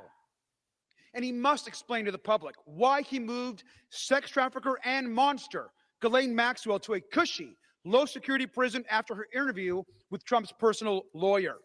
He should declare, and every Republican should say, that she does not deserve a pardon or a commutation. The gentleman's time has expired. I grant him 20 more seconds. We don't care how much money you have, what party you're in, how powerful you are. We should get justice for the survivors of Jeffrey Epstein. And our work on the committee is not over. Next up are the bank and financial records to follow and expose Epstein's network. Today, there should be a unanimous vote on releasing the files, and we will get justice. And with that, I yield back. Sweet. Love it. Love it. Let's see here. There was one here from, here's another one that was pretty powerful as well. Let me put this on the screen. Man in the most powerful position. Play this from the beginning for you guys, and then we'll hop on. Instead, the man in the most powerful position in the world has used the full weight of the government to block and obfuscate and deflect the full release of the files. It is the same person who intimidated female members of Congress to withdraw names from the petition, who responded quiet piggy to a female reporter who asked about the files, and who nominated an alleged sexual predator to be our AG. It is the same person whose name appears more than any other in the Epstein emails. And in the pantheon of violence, a sexual predator is the worst of the worst. So why protect him? It's also curious that the judiciary is managing this debate and has not even had this come before the committee. I wonder why. Release the files now. God damn. Bringing the heat. Love it. Love it. Love the enthusiasm.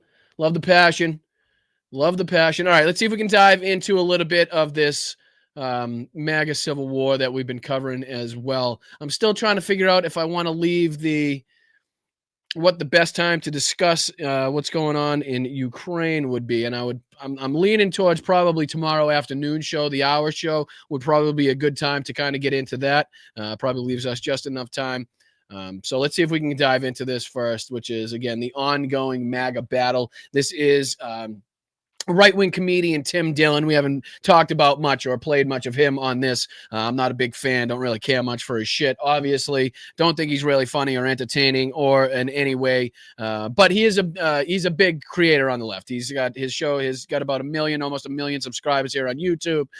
He was the one that was supposed to go to the Riyadh Comedy Festival, but inevitably got kicked out of it. And then, he's kind of been on this backlash ever since. But here he is actually calling Donald a lame duck president and saying that the MAGA movement is pretty much over. So I just wanted to dive in. I think it's maybe a 2-minute clip of Tim Dillon here. And then we can kind of move into our next subject. But again, this is just to prove that more and more people are now calling it out. I think we've played several clips from several different creators now that have been at least showing their willingness to call out Donald Trump in regards to, again, whether it be Israel, Epstein, or Charlie Kirk in this venture, in this situation. Same thing with Nick Fuentes here. There's this guy that we still don't know what country he's actually from originally. we still can't pin down this guy's accent. But again, he's got another one sniffing Nick Fuentes' butthole, where Nick Fuentes crushes Donald Trump, which leads me to say that Purge Viral is now with Nick Fuentes and against Donald Trump. Again, these people just making their turn, and it's great to see. It's great to see. Again, no flowers for these assholes, but again, we can use this to our political advantage. What do you say we start with the Tim Dillon one first, and then we'll dive into these other idiots? Let's go. Hit that like button. I'm Boston Brian. Subscribe to the channel. We're on our way to 15K. I'm really sick of saying 15K. I'd love to start saying 16 or even 20 would be great. So let's try to get us there to the 15K mark. Why don't you hop out of the chat, see if you're subscribed. If you're not subscribed yet, hit that button. It's free to do. Let's hop into this. I appreciate you guys. The British doctors from Pakistan while their own children. Another one of these idiots. Another one of these idiots only calling out Donald Trump because he's not doing enough in terms of, getting brown and black people out of the community. Along those lines, he's mad that Donald Trump is going to have to import skilled labor because there's no talent here in America. So now he's going along these lines where he's mad that we're talking about how Pakistani doctors are good and we shouldn't have Pakistani doctors. We don't need brown doctors. We got plenty of white doctors. So that's kind of the path. That's the route that these people are choosing in order to call out Donald Trump. So again, it's not like they're not jumping to the left or they're combating Donald Trump from the left at all of this. So we need to make sure to make that clear as well. Die on the street. That is generally what they would rather do. To prove the point that they are good people, they would rather bring in doctors from war-torn third world countries. Right? He's mad that you go into a doctor's office and why are they brown? Why is he Indian? Why is he Pakistani? I don't understand this. He doesn't like that. That his grandmother or mother is is okay with having brown doctors. We should have more white doctors is apparently what Tim's trying to get across in this. Then try to figure out how to get people in the United States of America to be doctors. It's the craziest thing I've ever heard. This is the craziest way to run a society. To let Chinese amusement park tycoons and Russian fertilizer magnates buy $20 million fake apartments all over New York City drive $400,000 a year lawyers out because they can't afford it, and then tell everyone else to go fuck themselves, and then wonder why Mamdani got elected? Oh, well, then you should probably look into Donald Trump's facilities and his real estate opportunities that he's given to, again, the Chinese benefactors, Saudi benefactors, Russian benefactors, you name a fucking corrupt country, and they've probably bought units in Donald Trump's buildings, or at least the buildings that Donald Trump slapped his name on. You should probably look into those. He's got a few of those that you should definitely take a look at. Some crazy stories about the people that have been arrested in, lived in, never even touched expensive units in Donald Trump's, buildings there. It's pretty good deep dive. It's a pretty good read, Tim. You should dive into it. Does anyone, and then wonder why this guy got elected? This is the craziest way to run a society. And then to say that, there's jobs in tech. They're the only jobs left, by the way. These jobs in tech are not like, they're it. No matter what kind of company you own, it'll be a tech company eventually, because everything's going to have a strong digital component. Yeah, if you got the bread company, if you own a bakery, how it's, you're going to have a digital bakery. It's going to be, have a strong digital component, that bread you make in the donuts and muffins and shit. Most of it already does. So you're going, well, we need to bring in these people from China and India. And again, this is directly brought up by Donald Trump's statements in the Laura Ingraham interview. That's what I want you to continuously remember. That's what he's specifically referencing right now in this moment. So this is all to combat Donald Trump and how he sees the country being run right now is what he's getting across. On H-1B visas, because we don't have that pool of talent in America. Well, shouldn't we be building it?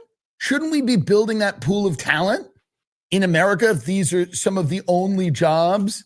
Let's look at Trump here. And I do think, unfortunately, this kind of is the end of, and I say unfortunately, not because I care, truly, but I say unfortunately because it seems to not be doing anything good for anyone. Basically, he gave the game away right there. Not that anybody would had any questions as to what side of the aisle he's more supportive of, but where he says, unfortunately, just prior to where he talks about the end of MAGA, see where he says, I say, unfortunately, not because I truly care. He's kind of trying to step back already. He had just said it, but he's already trying to walk that statement back. But here he says, unfortunately, that this is where Donald Trump and MAGA died. Donald Trump becomes a lame duck president and MAGA is officially starting to die. And now he has to kind of correct himself because he just outed himself of being upset about that as a reality. Not because I care, truly, but I say unfortunately because it seems to not be doing anything good for anyone. This is the end of the Trump administration. This is the beginning of the lame duck presidency. It's obvious to everyone, even his most ardent supporters show up to the White House, like Laura Ingraham, and she's kind of shocked on what the hell's going on.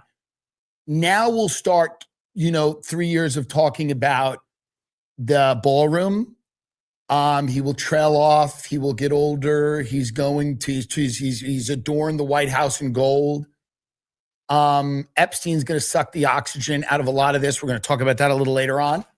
I mean, again, it seems he might not be on fucking the same terms as far as reality, but he seems to be kind of calling it as he sees it in this moment, Donald Trump. And again, only 10 months into his second term here, already being called a lame duck president. I think these people see what the Epstein files have the ability and are doing to his reputation, his inability to change the lives of the American people while, running around and palling around with people like MBS, Vladimir Putin, Kim Jong-un, collecting golden crowns out on these trips that he's got going on, meeting fucking Xi Jinping and shit, right? Farmers going out of business left and right. ICE still fucking ramped up in all of these communities, ripping people out of their homes. Again, they're all starting to come to terms with this, and it's only been 10 months, ladies and gentlemen. We still have over 3 years to go in Donald Trump's second term, and they're already counting them out. They're already checking out. They're already fucking trying to cash their checks, whatever's left, and they're already hitting the bricks here. Apparently AI, by the way, the only thing I'm sure of about AI, I'm not an expert, is that AI, as soon as we have robots running around this country, they'll all be pedophiles too. There's no one in power that will apparently just not be a pedophile. All these robots will be pedophiles. again, Donald Trump, anybody? Does this sound like something that would have been said not that long ago for somebody that is heavily watched by the MAGA community, heavily watched by conservatives, heavily watched by Republicans? Like, again, it's starting to become more like evident. It's starting to become more frequent that you're seeing people like this. And again, it's being more, they're not just saying like, we need to call this out type of stuff. Like they're actively saying that Donald Trump, as of now, is a lame duck president. He's just, the MAGA movement is dead. It's over. This is the end of the Trump administration. And we still have 3 years to go. And they're just going to like, basically they're saying we're going to just watch him wilt away. He's just going to wither away in front of our faces. People are going to start, like, again, what we know they've been doing for a long time, which is like shaking his hand, saying yes to him. And like when they walk, like, man, what the fuck was that? Like they'll be nice to him, like you are to your grandfather, your grandmother. You'll answer their questions nicely, but then at the end you'd be like, holy shit. Like you'd be like exhausted at the end of it from trying to like just be nice as possible from these people. And that's what's going on. I don't think there's any more that he actually says in this, so we can dive on to this other one.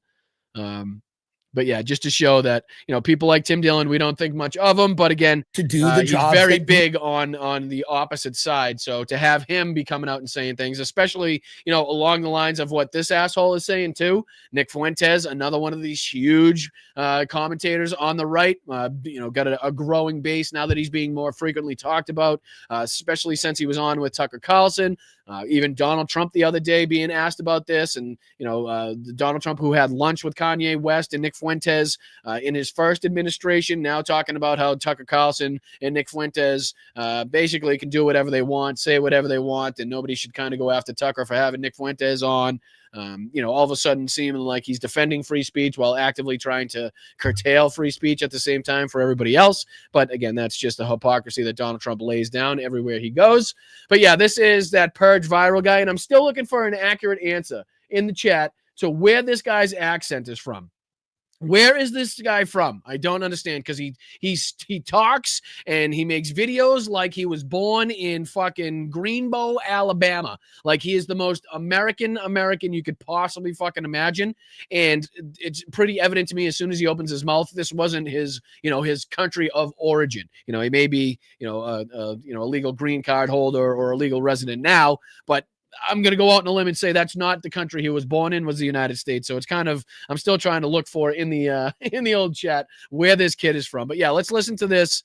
Again, Donald Trump. Nick Fuentes crushes Donald Trump. And we don't have to, again, there's probably only a couple minutes of this that we have to dive into, and then we can take a look at something else. But yeah, just to continuously show that this is something that's happening in the background, whether Donald Trump likes it or not, whether MAGA likes it or not, whether the GOP likes it or not. This is something that is, spreading. This is growing. The end of MAGA, the end of the MAGA movement, or at least the end of the overwhelming control of the MAGA movement over the Republican Party. Right now, these like Candace Owens and Nick Fuentes are vying for that control. Like these people are now trying to pick up the scraps that are going to fall away when Donald Trump eventually takes his last breath. So again, this is what Nick Fuentes is doing here. As you can see, let me see if I can pull this up. He actually, says that the MAGA movement is dead. Is it this one? Yeah, here he is. Where he's got these hats in front of him, so you can see. Let me get out of the way. You can see the two hats that he has in front of him, right? On his left is the "Make America Great Again" hat in red, and on his right, that he's got his hands over, is the blue "America First" hat.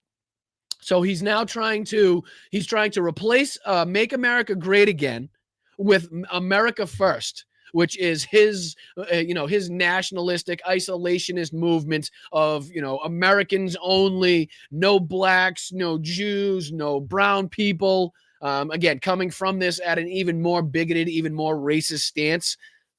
So again, this is what he's trying to get across. I think even at one point he holds these up and says, MAGA is dead. This is the new movement. Yeah, I'll see if I can play this where he gets these hats out. So cult of personality through personal loyalty to Trump. We're going to withstand the high pressure media attacks, political attacks. We're going to see the system's corrupt. We're going to destroy the system's legitimacy and their credibility and the rest of it. Prove that it's possible, show ourselves our own power, change the rules, do all these things. warm people up, move And he me over actually to comes out and says in this video, here, I'll see if I can rewind it just a little bit, see if we can pick up the beginning. Because he actually tries to go on, as he did in a previous video, to describe what he believes like the MAGA movement represents. And he even says that the MAGA movement made it so that racist, bigoted people were once again comfortable in spewing their racist, bigoted, homophobic beliefs in public.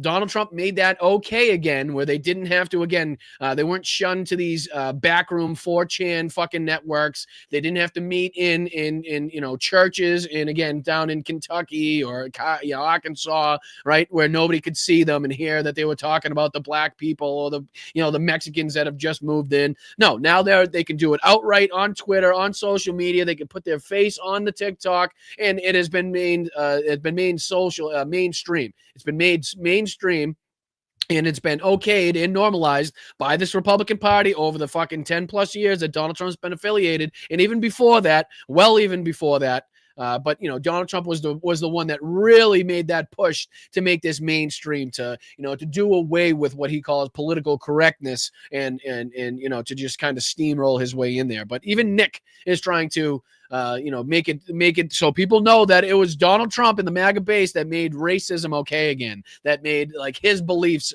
and what he spews and his Hitler loving shit that he said before okay again when he got to sit down with dinner with Kanye West and Donald Trump. That's what these things. When Marjorie Taylor Greene spoke at Nick Fuentes at one of his conferences, one of his speeches before. So yeah, let's listen. Doesn't mean that Trump wasn't good on net. I think he was at a certain time. A necessary stage, but like a booster rocket, we now have to discard that first stage and advance to the next stage. Right. So, and he wants to be the next stage. Him, Candace Owens, Tucker Carlson, they're all vying for this next stage. They all see this incredible vacuum that's going to be left behind when, again, Donald Trump takes his last breath on this earth. Like the MAGA movement's not going to die. That mentality is not going to die. And there's going to be somebody that's going to have to step up, and they have no faith and trust in JD Vance to do that, which is why, again, Candace Owens and these idiots all see their chance right now to step up, and that's why Nick Fuentes here is trying to get through his America First as opposed to Make America Great Again.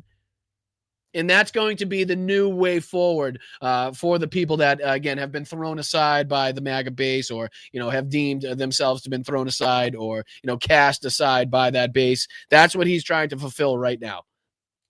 Which is a more explicit, yes, a more right-wing, a more radical version. Right. So he says it himself. He wants it to be a more right-wing, more radical version where we're more determined than ever to, eradicate anybody that's not white, to deport anybody that's not white. Like, he's mad that Donald Trump hasn't gone far enough. Right. So that's the angle that he's coming at this at. Which I would call America First. You go from MAGA to America First. Step one, step two. You go from sort of like a vague 1990s liberalism that says, it's a cult of personality. Through personal loyalty to Trump, we're going to withstand the high pressure media attacks, political attacks.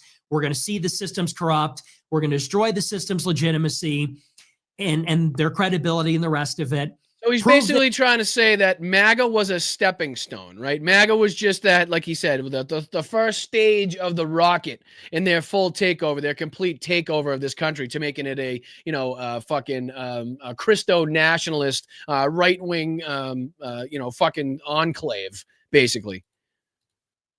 Because we're under the control of a foreign lobby. We have a corruption problem. Who isn't putting America first in trade negotiations? Who isn't putting America first in war? And why? Because of the corruption of the money system. The money system has to give way to national power. We need a truly populist tyrant, a truly populist, true leader, true executive to come in and clear out the corruption. The super PACs. Okay, the Citizens United super PACs, the hundreds of millions of dollars, the money that pours in from AIPAC in Adelson. So again, you can see himself actively calling for a tyrant. And I don't understand how do people make videos like this where they don't talk at all in the video? And again, all right, here's where he's talking. What is this accent? What is this accent? what we give to them. So much money. Meanwhile, here we have so many problems in our own country. Literally, you cannot explain this to an average American. It's sickening. I'm still going with Dutch.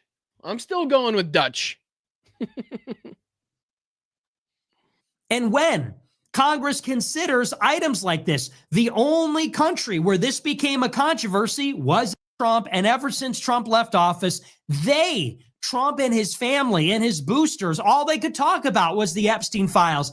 Epstein didn't kill himself. Clinton was on the island. They promised to release them during the campaign. They went through the motions and tried to see how, like, he's almost proving my point where I talk about the three sticking points, the three things that inevitably all of this like beef comes back to.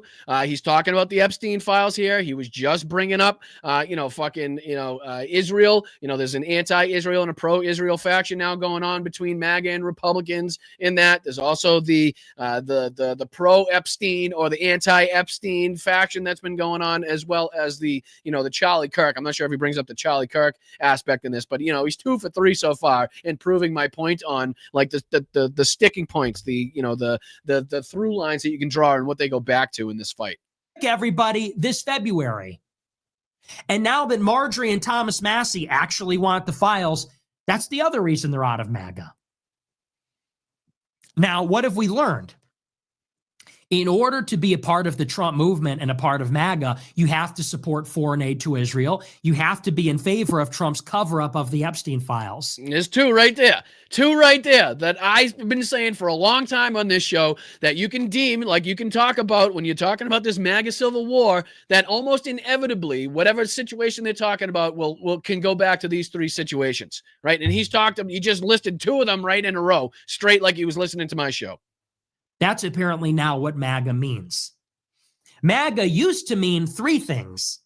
It meant no free trade, no foreign wars, no mass migration. That's what MAGA used to mean. Right, which it never, ever once stood for, right? That may have been some of the bullshit rhetoric used to propagandize some of the people, but in no way, shape, or form was that actually like a policy belief. Was that actually something deemed to be necessarily to be undertaken by this administration, or was that necessarily their platform? I didn't see that anywhere written like that in Project 2025. You know what I mean? And if you weren't on board with those things, you were out. And consequently, most of the GOP was out and the Israel lobby was out. That's why Trump was criticizing Sheldon Adelson in 2015 and AIPAC and the Israel lobby. Look up the tape, December 2015, Google Trump, Rubio, Adelson. It's all there. Anybody that was in favor of mass migration, foreign wars like Iraq, or free trade was out of MAGA. MAGA was smaller in DC, but it was bigger in America. It's funny because wasn't it just the other day, not too long ago, that Nick Fuentes was like saying how he was okay with the war with Venezuela, as long as we kind of like kept it close to our home. I forget, I'm paraphrasing a little bit, but it's funny how he's talking about no new wars when we're talking about one with Mexico. We're talking about one with Venezuela. There was the strikes on Iran, which I believe he references here, which absolutely did nothing to the sense of what the Trump administration would have you believe they accomplished with those strikes. It's crazy. That's the movement that had the mass following. That's the MAGA that people supported. Now, it's a precondition that you're in favor of covering up for an Israeli sex trafficking asset, and you're in favor of sending taxpayer money to Israel while we suspend foreign aid for every other country while we're running a $2 trillion deficit on top of a $38 trillion debt. So that's all against the Trump administration. Every single thing that he just said there was 100% bashing Donald Trump and his administration for lying to the people, lying to the base, and then doing, basically as they choose, as they see fit when they actually got in office. And it's funny to see this whole split happening, and it's funny to see this vacuum that's taken place now, because you can finally see that they they can see the light at the end of the tunnel, right? These people can finally smell that the end of Donald Trump is near, like the total and full control that he's had and the grip over the fucking party that he's had for all of this time that he's been in office and all this time he's been in politics is finally coming to an end. And even these people that have been most wrapped up in it can see the writing on the wall, right? So now they're fighting the people that are, obviously younger and are going to be here for some time to come for their next spot, for their, their next position, for them to bump up in their role in this. And hopefully, we saw they're thinking, hey, if Donald Trump can get elected, who else, fucking anybody can get elected at this point. So I wouldn't put it past Nick Fuentes or Candace Owens or any of these people. So you got Ted Cruz already talking about a 2028 run. I mean, it's wild. You know what I mean? These people that have been, sitting there talking about this shit. Let's see if there's anything else. Was there one other thing that I wanted to talk about as well? Let me just see here. My apologies. There's so many things that I had brought up today. So there's the MBS meeting. We did that one. We did that one. There was the ones from Mike Johnson, but, again, we don't need to dive into that as well. But yeah, let me see if I can find this one because there was another one. We don't have to dive into the video, but I think just the title should be able to give us all that we need to know. Let's see here. Yeah, that Donegal Lewinsky was one, but this is where. No, where was it? Did I miss it already? Because there was another one calling him out as well, if I'm not mistaken. But yeah, this is what we'll do tomorrow on the afternoon show, just so you don't think that I forgot about this at all. The president didn't know about my what apologies. his We don't have to play that, but yeah, this, not only the ongoing battles happening in and around Pokrovsk and the updates from the front lines, but I've been kind of not delaying, but picking the right moment to kind of get into this latest scandal, that's kind of been rocking Ukraine for the last few days. But yeah, I think we'll dive into that tomorrow during the afternoon show. I think that'd be a good opportunity for us to kind of, dive into that, so we're as informed as possible, so that we're, as able to be able to combat the rhetoric that's surely to come out about this, from the right wing, from people that are, not in favor or allies of Ukraine. So we need to be able to make sure that we're calling out the bullshit that's bullshit, while also recognizing, the facts of the matter, the facts of the case. So I think we'll do that tomorrow. Make sure you have the notification bell hit so you know when we do go live, when we put up videos in shorts. I put up a few videos from Sunday's show yesterday, so make sure you're going over and checking that out. Hit us with a like on that if you could, it would be great. But yeah, I think we'll do that tomorrow. There's a few other things that I want to dive into tomorrow as well. Obviously, as far as like some frontline updates, we'll be talking about obviously what's going on next with the Senate to come with the Epstein vote. Anything else happening in the House? Let me see if I can go live. Or are they? Let's see. I'll bring this on for a second. Check this out. Looks like this guy's talking. Clay's talking. Of reasonable suspicion, and therefore she should be investigated. During said investigation by ethics, and I would recommend by DOJ, and I would recommend by oversight and judiciary committees. Meanwhile, she should absolutely be removed from the House Select Committee on Intel. This, Mr. Speaker, is my position. I presented without note for the betterment of the debate of this body. Who's he talking about? Back to the gentleman from South Carolina. I reserve. From South Carolina, the gentleman from South Carolina reserves. Let me see if I can go back to where he started. I'm not sure who the hell he's talking about there, but I'm curious as to whether or not he explained why he voted no. And I thank my colleague, Mr. Raskin, for the salient points that he has brought to this debate. I also defended George Santos on this floor and opposed the means by which he was expelled. I think it was beyond the pale. So again, just for anybody that's wondering, this is the one person in the House that voted against today's vote to release the Epstein files. This is a thank you, responsibility. Steph. Thank you so much, Steph. That we bear in this body is to determine the means by which our colleagues shall be reprimanded Jesus Christ. or disciplined. And the Constitution is clear on this. My friend, Mr. Raskin, knows full well that this body controls the means by which and the rules by which the members of Congress shall be disciplined. So we've had variances of opinions regarding, the exact disciplinary actions that should be embraced or rejected, member by member. But let me say that in this case, Ms. Plaskett's receiving text messages, this was so alarming to me. When I saw this and read it, I didn't believe it.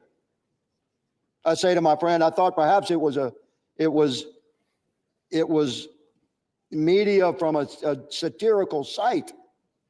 It couldn't possibly be true, because we all know that a text message, a text exchange is rather intimate in the realm of communications. But does this explain his no vote? I'm curious. And to pierce in Congress to receive, that is quite that a member of Congress would be exchanging text messages directly with Jeffrey Epstein in 2019, at which time he was being prosecuted federally by the first Trump administration.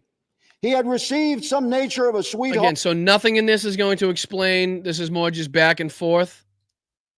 And now, to my horror, who has come to light that should be looked at? What was her involvement? Was there some involvement then? She's a good lady from the Virgin Islands. Where did Jeffrey Epstein live? In the Virgin Islands. So I believe they're talking about when Michael Cohen was testifying in front of the committee. And allegedly one of the committee members was receiving a text message or text messages from Epstein. I'm not fully caught up on that information. But again, why would that have any involvement or effect in his vote on this amendment to release the files? Like, wouldn't that, like, so you're asking for transparency in one, but you voted no for the full transparency on the whole case, and somehow we're supposed to try to rationalize that? I'm confused here. She was a constituent in 2019. Was she a friend in 2007? Yeah, he's saying Stacey Plaskett, right? During her service to the DOJ, which my friend has brought up. Was there any interactions? These are the questions we have. The good lady from the Virgin Islands has crossed the threshold of reasonable suspicion. So that's what he's using as justification for his no vote? I'm so... Right. And Judiciary Committee on in note, South Carolina. I reserve. Wow. So no real, no, not that I heard in that moment where he's kind of explaining his no vote, more seeming like he's using like other surrounding evidence or other stories to justify his no vote in this situation. I'm not sure who's up next, but it did seem like From South Carolina, the jump from South Carolina. Let's see what Raskin had to say, because Raskin was on just before him. I'm not sure. Maybe he called him out. Let's see here. On complete full disclosure. This resolution has nothing to do with that. This seems to me to be one more pathetic effort to distract and divert attention from the fact that the president's name appeared more than 1,000 times already. Oh, maybe they're trying to add a resolution for something about Stacey Plaskett. Maybe that's what they're discussing, not so much his no vote, but maybe this a further amendment. I'm not 100% sure. We'll have to dig into that after, but I appreciate you guys. I really, really do. Let's get into thanking some people for your kindness and contributions to the show. Let's just see here. Let's see here. I'm getting to the old Venmo. Thank you guys. Oh, you guys have been incredible. I really do appreciate you guys for all your love and support and your generosity that you guys show this channel every single time. I'm going to go through just a few people to thank here. Linda, thank you so much. Damon, thank you so much. Victoria and Tom, thank you so much.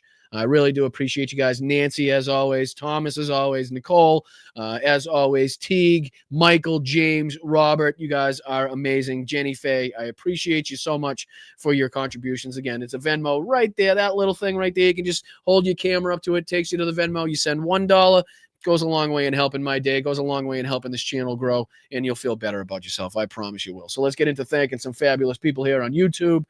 Give them the shout out, the appreciation they deserve. Starting off here with Jim. What's up, Jim? Happy new refrigerator day to me. Let's go. Keep them beers cold, brother. Keep them beers cold. I appreciate you, your $2 contributions to the channel. Thank you so much. Shout out to you, my brother. I appreciate you. Cat Cookie. What's happening, Cat Cookie? I feel like it's a long time no see situation here. I appreciate you very much. Shout out to you for the $5 contribution. Thank you for the super sticker. And thank you for that cute little kitty you got there, too. I appreciate it. I hope you're having a wonderful day. Thank you for Veronica for the swear jar contribution. It's a much needed thing here on Blunt Politics, since we don't hold back, that the swear jar remains full at all times, because there's inevitably going to be a day where YouTube comes knocking at my door for not only the subject matter, but also the language used, which is probably why they're throttling my account as much as they have been, because the amount of views and the amount of likes compared to, the amount of play that the videos seem to get doesn't seem to be quite adding up in my respect. Seems to be a lot more liking than actual, YouTube sharing it out up there. But you know what I mean? I'm not going to complain. I appreciate you guys. You guys do a lot to help this channel, and I appreciate you for it. So thank you, Veronica. Thank you, Denise, as well. I appreciate you. Congratulations, and shout out to you for being a member for 13 months. Let's fucking go. Hello, Brian and chat. Family love all. Right back at you, Denise. We appreciate you for all your support, everything that you do for the channel, as well as Tracy Eva. How are you, Tracy? Good to see you. Thank you for being back once again as a YouTube channel member. We very much appreciate your loyalty. We very much appreciate you sitting here in the chat. Thank you for your contributions. Thank you for being here. We really appreciate you. Thank you, Mark, as well. 44% approve of Trump and Epstein bromance. It might be that was the Republicans, but I think it was 44% disagree with the way he's handled of it. Oh no, it's 44% agree. You're right. You were right. And then it was the other side. So that's why I was kind of confused on it myself. I was surprised to see the number that high still myself too. So Mark, 100% right. Appreciate you. My man, once again, Trump Epstein, quote, best friends forever statue should be always displayed for all to see. I was loving seeing those statues go outside the White House, and like the models and stuff. One of them was like a TV inside a box, and it would just continuously play the videos and the pictures of Trump and Epstein together. Like we need more of that. We need to get on these protests and rallies too, to make sure that we're staying on top of the momentum there that they create as well. So I appreciate you, Mark. I appreciate you for your contributions. Thank you so much. Just saying, let's go. Thank you so much for your kind and generous membership contribution there. We appreciate you. Everybody else gifted memberships, make sure we're giving a thank you, a kind and generous thank you to all the people gifting memberships here. I appreciate you very much. Mark G, big day for Mark G. Let's go. Shame Matt Gaetz wasn't there to hold Clay Sagan's hand in moral support. Yeah, I mean, I'm sure he's gonna have to regret that no vote very, very quickly. Let's see here. RE, political correctness. Are you a fan of PCU? What is PCU? Not sure what PCU is. Political Correctness University? I'm not sure. Yeah, I can't answer it. I don't know what PCU is, but I do appreciate the kind contribution as always, Rachel. Thank you so much. You're too smart for me. You know too many different things. I can't keep up with you. That's the problem. Steph, thank you so much, and congratulations on being here for 9 months. No, thank you for all that you do. I appreciate the kind words and the generous words that you guys have for me, but it's all due to the work, the dedication, and the passion that you guys show, not only here at Blunt Politics, but for all of these independent media channels, all of these lefty, progressive, liberal, whatever you want to call them, YouTube, Twitch, Instagram accounts that you guys support on a daily basis. Without you guys going around and doing that, those channels don't exist. My channel doesn't exist. So thank you guys for all that you do in this space. We really do appreciate it. So thank you, Steph. Thank you, PJ, as well. Thank you, Captain, for becoming a new member. I really do appreciate that. Thank you for signing up. We love seeing you here in the chat. Such a great time. Thank you, PJ, for all that you do. Let's see here. Jan, let's go. Made it home. Woke up an hour ago, going back to sleep after the show for the rest. To rest up for DC this weekend. Rise up. Well, thank you so much for your generous contributions. We very much appreciate not only the work you do in modding in the chat there, but also your kind and generous contributions and keeping this channel running. Jen, please tell Eric and everybody we said hello. We appreciate you. We really do. And thank you, Tracy. Let's go. What are you sending? Pounds now? Huh? You sending pounds? I appreciate that. Thank you for the super sticker. We really do appreciate your contributions. Congratulations on being a new member, and thank you for your kind contributions financially. We really do appreciate it. Yaakov! What's up, brother? Sorry, I was late. Late penalty. No, that's good. 2 minutes for third man in. We'll call it roughing, intentional boarding. What do you want to call it? But yeah, that's a penalty box. No, I'm just kidding. But I appreciate you, Yakov. Thank you for everything you do. Thank you for being here. Thank you for supporting. Thank you for being a Patreon member as well. That is the true backbone of the community. The people that signed up for Patreon, signed up for the YouTube memberships. You guys go a long, long way in making sure that we stay on the air. So thank you, Yakov. Thank you, JD, as well. Demonetization, remonetization. Oh, demonetization, remonetization. I gotcha. Took me a second. I thought you were talking about demons. I had demons on the mind after watching a lot of Republicans and Donald Trump for too long. It's hard to get demons out of the brain when you watch so much of their bullshit. But thank you, JD. I appreciate that. Thank you for the 10. Very clever. Very clever. Who's next? Ruben. What up, Rube? Appreciate you, brother. Great show today, says Ruben. I appreciate that. Thank you so much. Thank you for the $5 contribution. Shout out to you, brother. Very much appreciated. I always love that picture as well. God damn, aren't they cute little things? Thank you, Monica. Appreciate that. Thank you for the 10. You guys are amazing. I think Rachel, we got an answer from Rachel. It's a movie from the 90s, majorly quotable. PCU.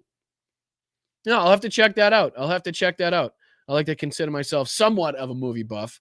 In at least the genres that I like, but I have not seen or heard of that one. I may have. Watch, I'll probably pull it up and it'll be one that I've seen 1,000 times. I just can't put 2 and 2 together at this point. But thank you, Rachel. Thank you, everybody, for your kind contributions. That should round it out for today. I'll see you tomorrow for the doubleheader, where again we'll dive into more of what's going on with Ukraine on the front lines, the scandal that everybody's been talking about, and also more information to come from obviously Jeffrey Epstein, Donald Trump's meeting with MBS, the backlash that is certainly to come from that, and what the next step is going to be here in the Senate, what the senators are talking about, the loopholes in the bullshit that they're going to try to put in as roadblocks, and we'll be here to call it out. So make sure you hit that like button, make sure you subscribe to the channel on the way out, and again, hit that notification bell so you know when we go live all the time. We got our VIP Zoom coming up for the people signed up at patreon.com/Boston Brian. Let me see here. Yeah, the 20th is the VIP Zoom. So I very much appreciate everybody who's signed up already, and anybody that signs up before November 20th at 8 p.m. will get access to the link. And it just lets you into the Zoom chat that we have. It's a good time. We always laugh and have a hell of a time there. So it's also a good opportunity to put a real face behind the screen names that you guys see in the chat every single day. So thank you so much. Make sure you signed up. Make sure you check it out at least. Several different options that you can choose from there. Lowest one being the YouTube membership, being $2.99 a month. Please make sure you check that out. Would go a long way. We're on our way to 1,000 members and 15,000 subscribers. And we can't get there without the help of you guys. So I appreciate it. Make sure you share the show. Tell your friends, tell your family members, tell your coworkers. Share it to somebody that you may think will like this content. Even people that don't, you wouldn't think would like this content. So you never know. So I appreciate it. I'll see you guys tomorrow for the doubleheader. Thank you to all the mods. Thank you to all the gifters. Thank you to all the people that subscribe to the channel. And thank you to everybody that signed up for a membership or at the Patreon or sent a Venmo. You guys have been absolutely fantastic. And I can't thank you enough for it. All right. I will see you tomorrow for the doubleheader. I'm Boston Brian. This is Blunt Politics. Stay proud, stay loud, stay aggressive. Find your nearest protest, find your nearest rally. Make sure you're calling out the bullshit at every turn. But make sure you're keeping your head on swivel. Make sure you're staying safe out there, because we want to make sure everybody is staying safe. That's the main responsibility. And I appreciate it. I'll see you guys tomorrow. All right. Peace. I'll talk to you tomorrow.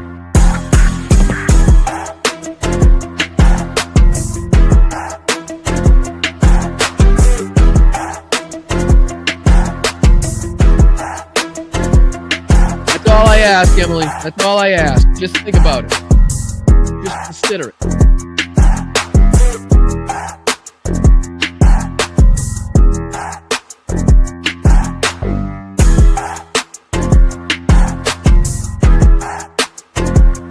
I gotta get Ben back on the show. It's been too long. Hey, you got a little chubby going there. What in the hell was that all about? You know, he wanted to debate. If we didn't have a debate, he'd still be there. Can you imagine if we didn't have a debate? Why the hell did I debate him? Nothing bad can happen. It can only good happen. I mean, they've been conserved since the time of lobsters, right? There weren't trees around when lobsters first manifested themselves on the planet. I'm standing up here bashing the living shit out of Nazis.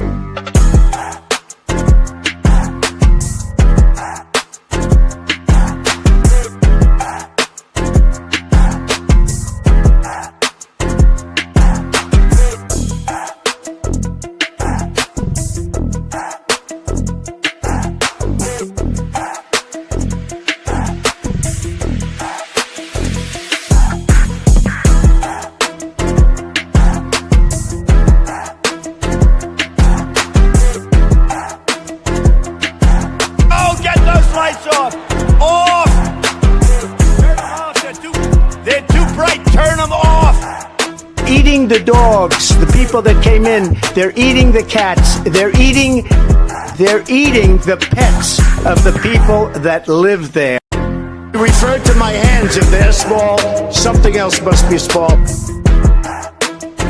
I'm just candy. I got a bowl of chocolate pudding in my underpants. I can just tell you that a con artist is about to take over the Republican Party and the conservative movement, and we have to put a stop to it. How do you lie to the FBI and now you're running for president? Seriously, how do you lie to the FBI and now you're running for president?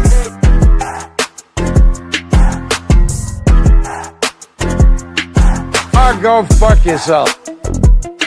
What uranium is, right? It's a thing called nuclear weapons and other things, like lots of things are done with uranium, including some bad things. Wrong. We've endorsed JP, right? JD Mandel, and he's doing great. Army manned the air.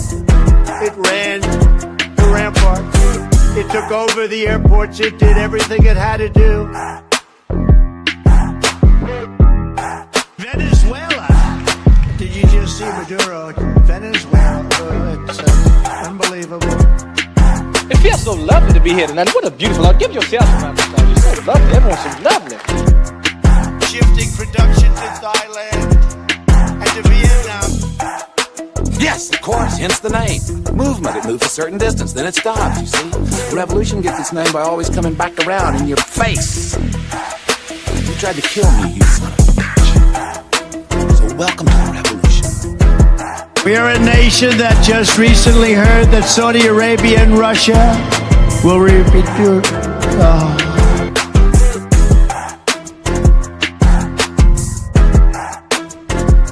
Fucking Nazis.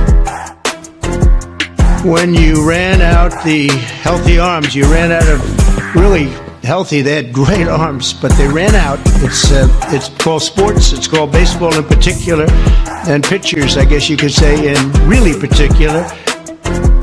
Gettysburg, what an unbelievable battle that was. The Battle of Gettysburg, what an unbelievable.